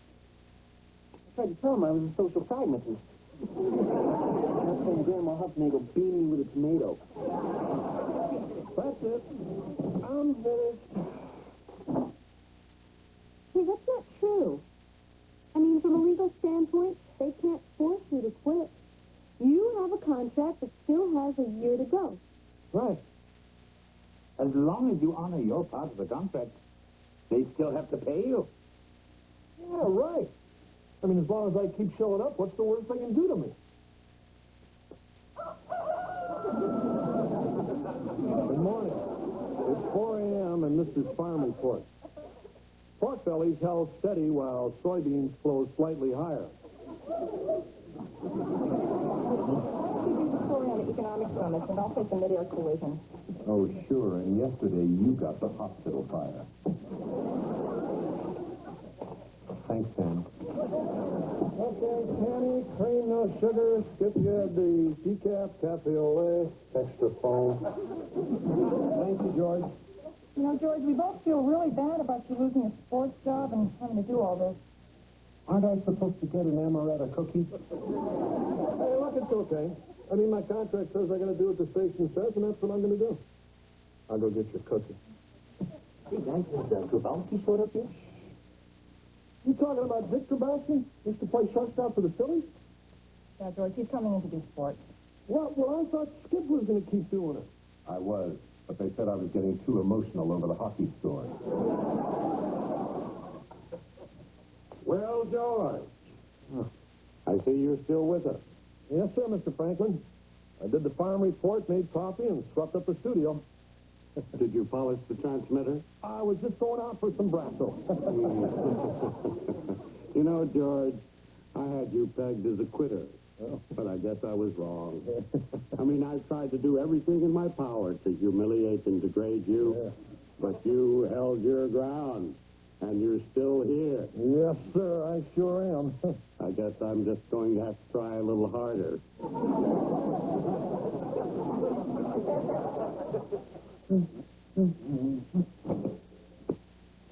What happened? Did the Toys R Us explode? Wait, did you buy all these? No, I got them on approval so I can see which one I really want. But I still can't decide. Yes, well, sometimes having too many choices is worse than having none at all. Oh, yeah. Well, like the first time I took you to 31 flavors. Remember you had one of these. I don't know, Mr. Belvedere. Maybe I just don't need all these toys and things anymore. Sounds to me like someone's growing up. I think I'll just ask for a weekend in Vegas. Hey, guys. Hey, Dad. Hello, George. Oh, don't worry, Dad. I'm not getting all this. I'm going to Caesar's Palace instead. That's great, Sam.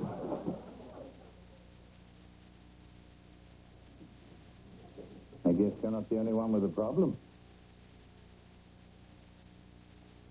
Hey, guys. Hello. Where's your father? I think he's upstairs taking a nap. Oh, poor baby. He has to get up so early to do that stupid farm report. But he looks so dashing in his bib overalls. Actually, Dad said something about not doing farm report anymore. Really? Hey, maybe they put him back on sports.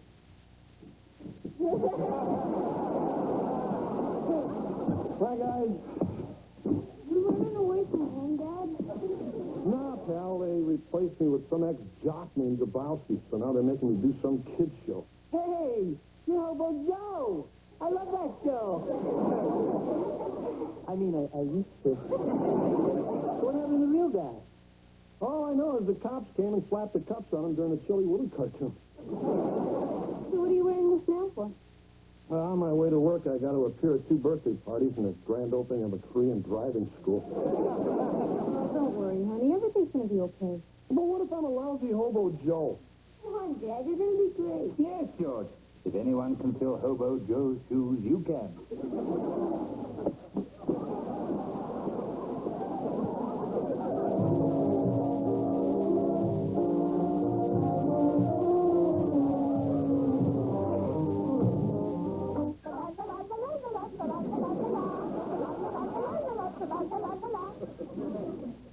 Wow.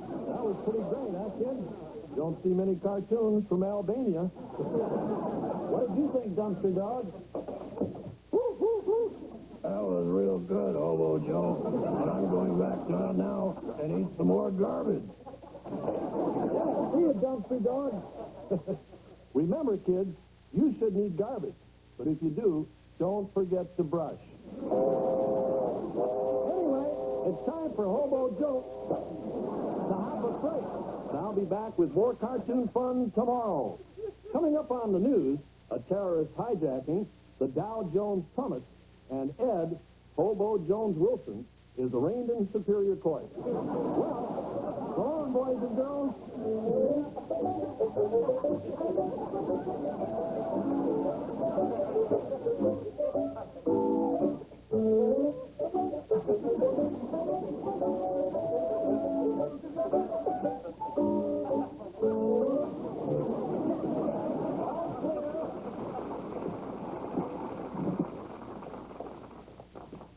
Excuse me, can you introduce me to Dumpster Dog? What are you doing here, Belvedere?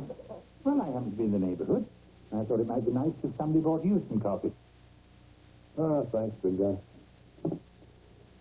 I can't take this anymore, Belvedere. I'm quitting. Oh, look, George, you can take far more humiliation than this. I've seen you in public with your family. Hey, George. I caught the show. You look pretty good up there. You may be wearing this permanently. Look, Mr. Franklin, I've been thinking maybe I should just go and... We go on the air in 30 seconds. Why aren't you at your desk? Because our new sportscaster just made whoops on his. What? Grabowski's drunk. Well, there must be some other sportscaster someplace around here. Okay, Skip. You take the sports tonight. I don't want to. Last time you hurt my feelings. Okay, Suzuki, you take it. No, we think George should do it. Don't look at me. All right, Owens, you're on tonight. But it doesn't mean anything. Yes, sir. You're on the air.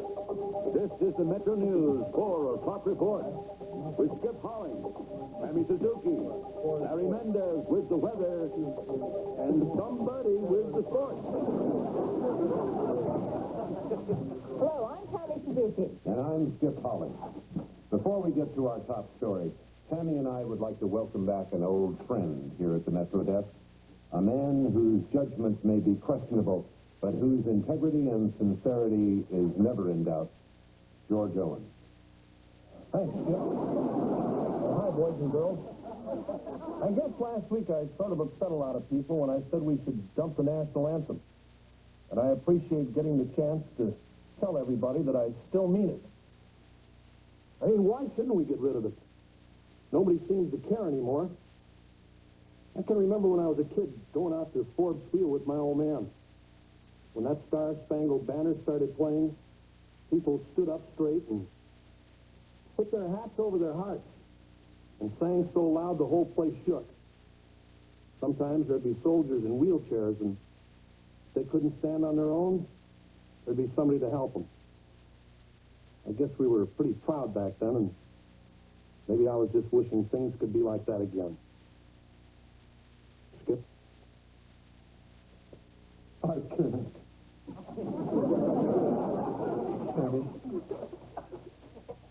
Today in the Persian Gulf, Navy helicopters were fired upon as they continued their stepped-up surveillance of the troubled region.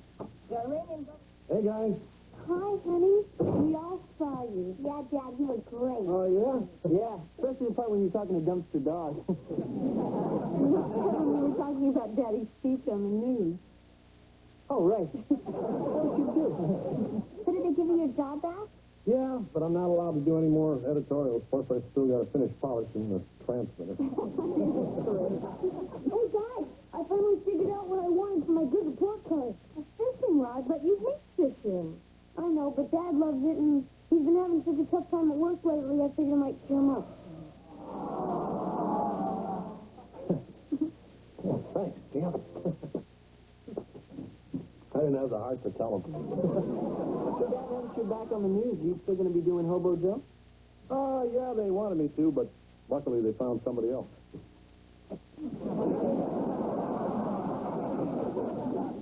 Hi there, boys and girls.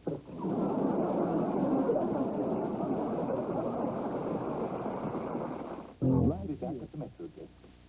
And with no opinions to give, he can now concentrate on fouling up the baseball scores. As for me, my career as Hobo Joe was both brief and disastrous. Apparently those little cretins out in TV land prefer their barnyard cartoons to my episodes of Upstairs, Downstairs. I even got a nasty letter from Kevin. But no matter, the whole affair was rather silly and beneath me in the first place.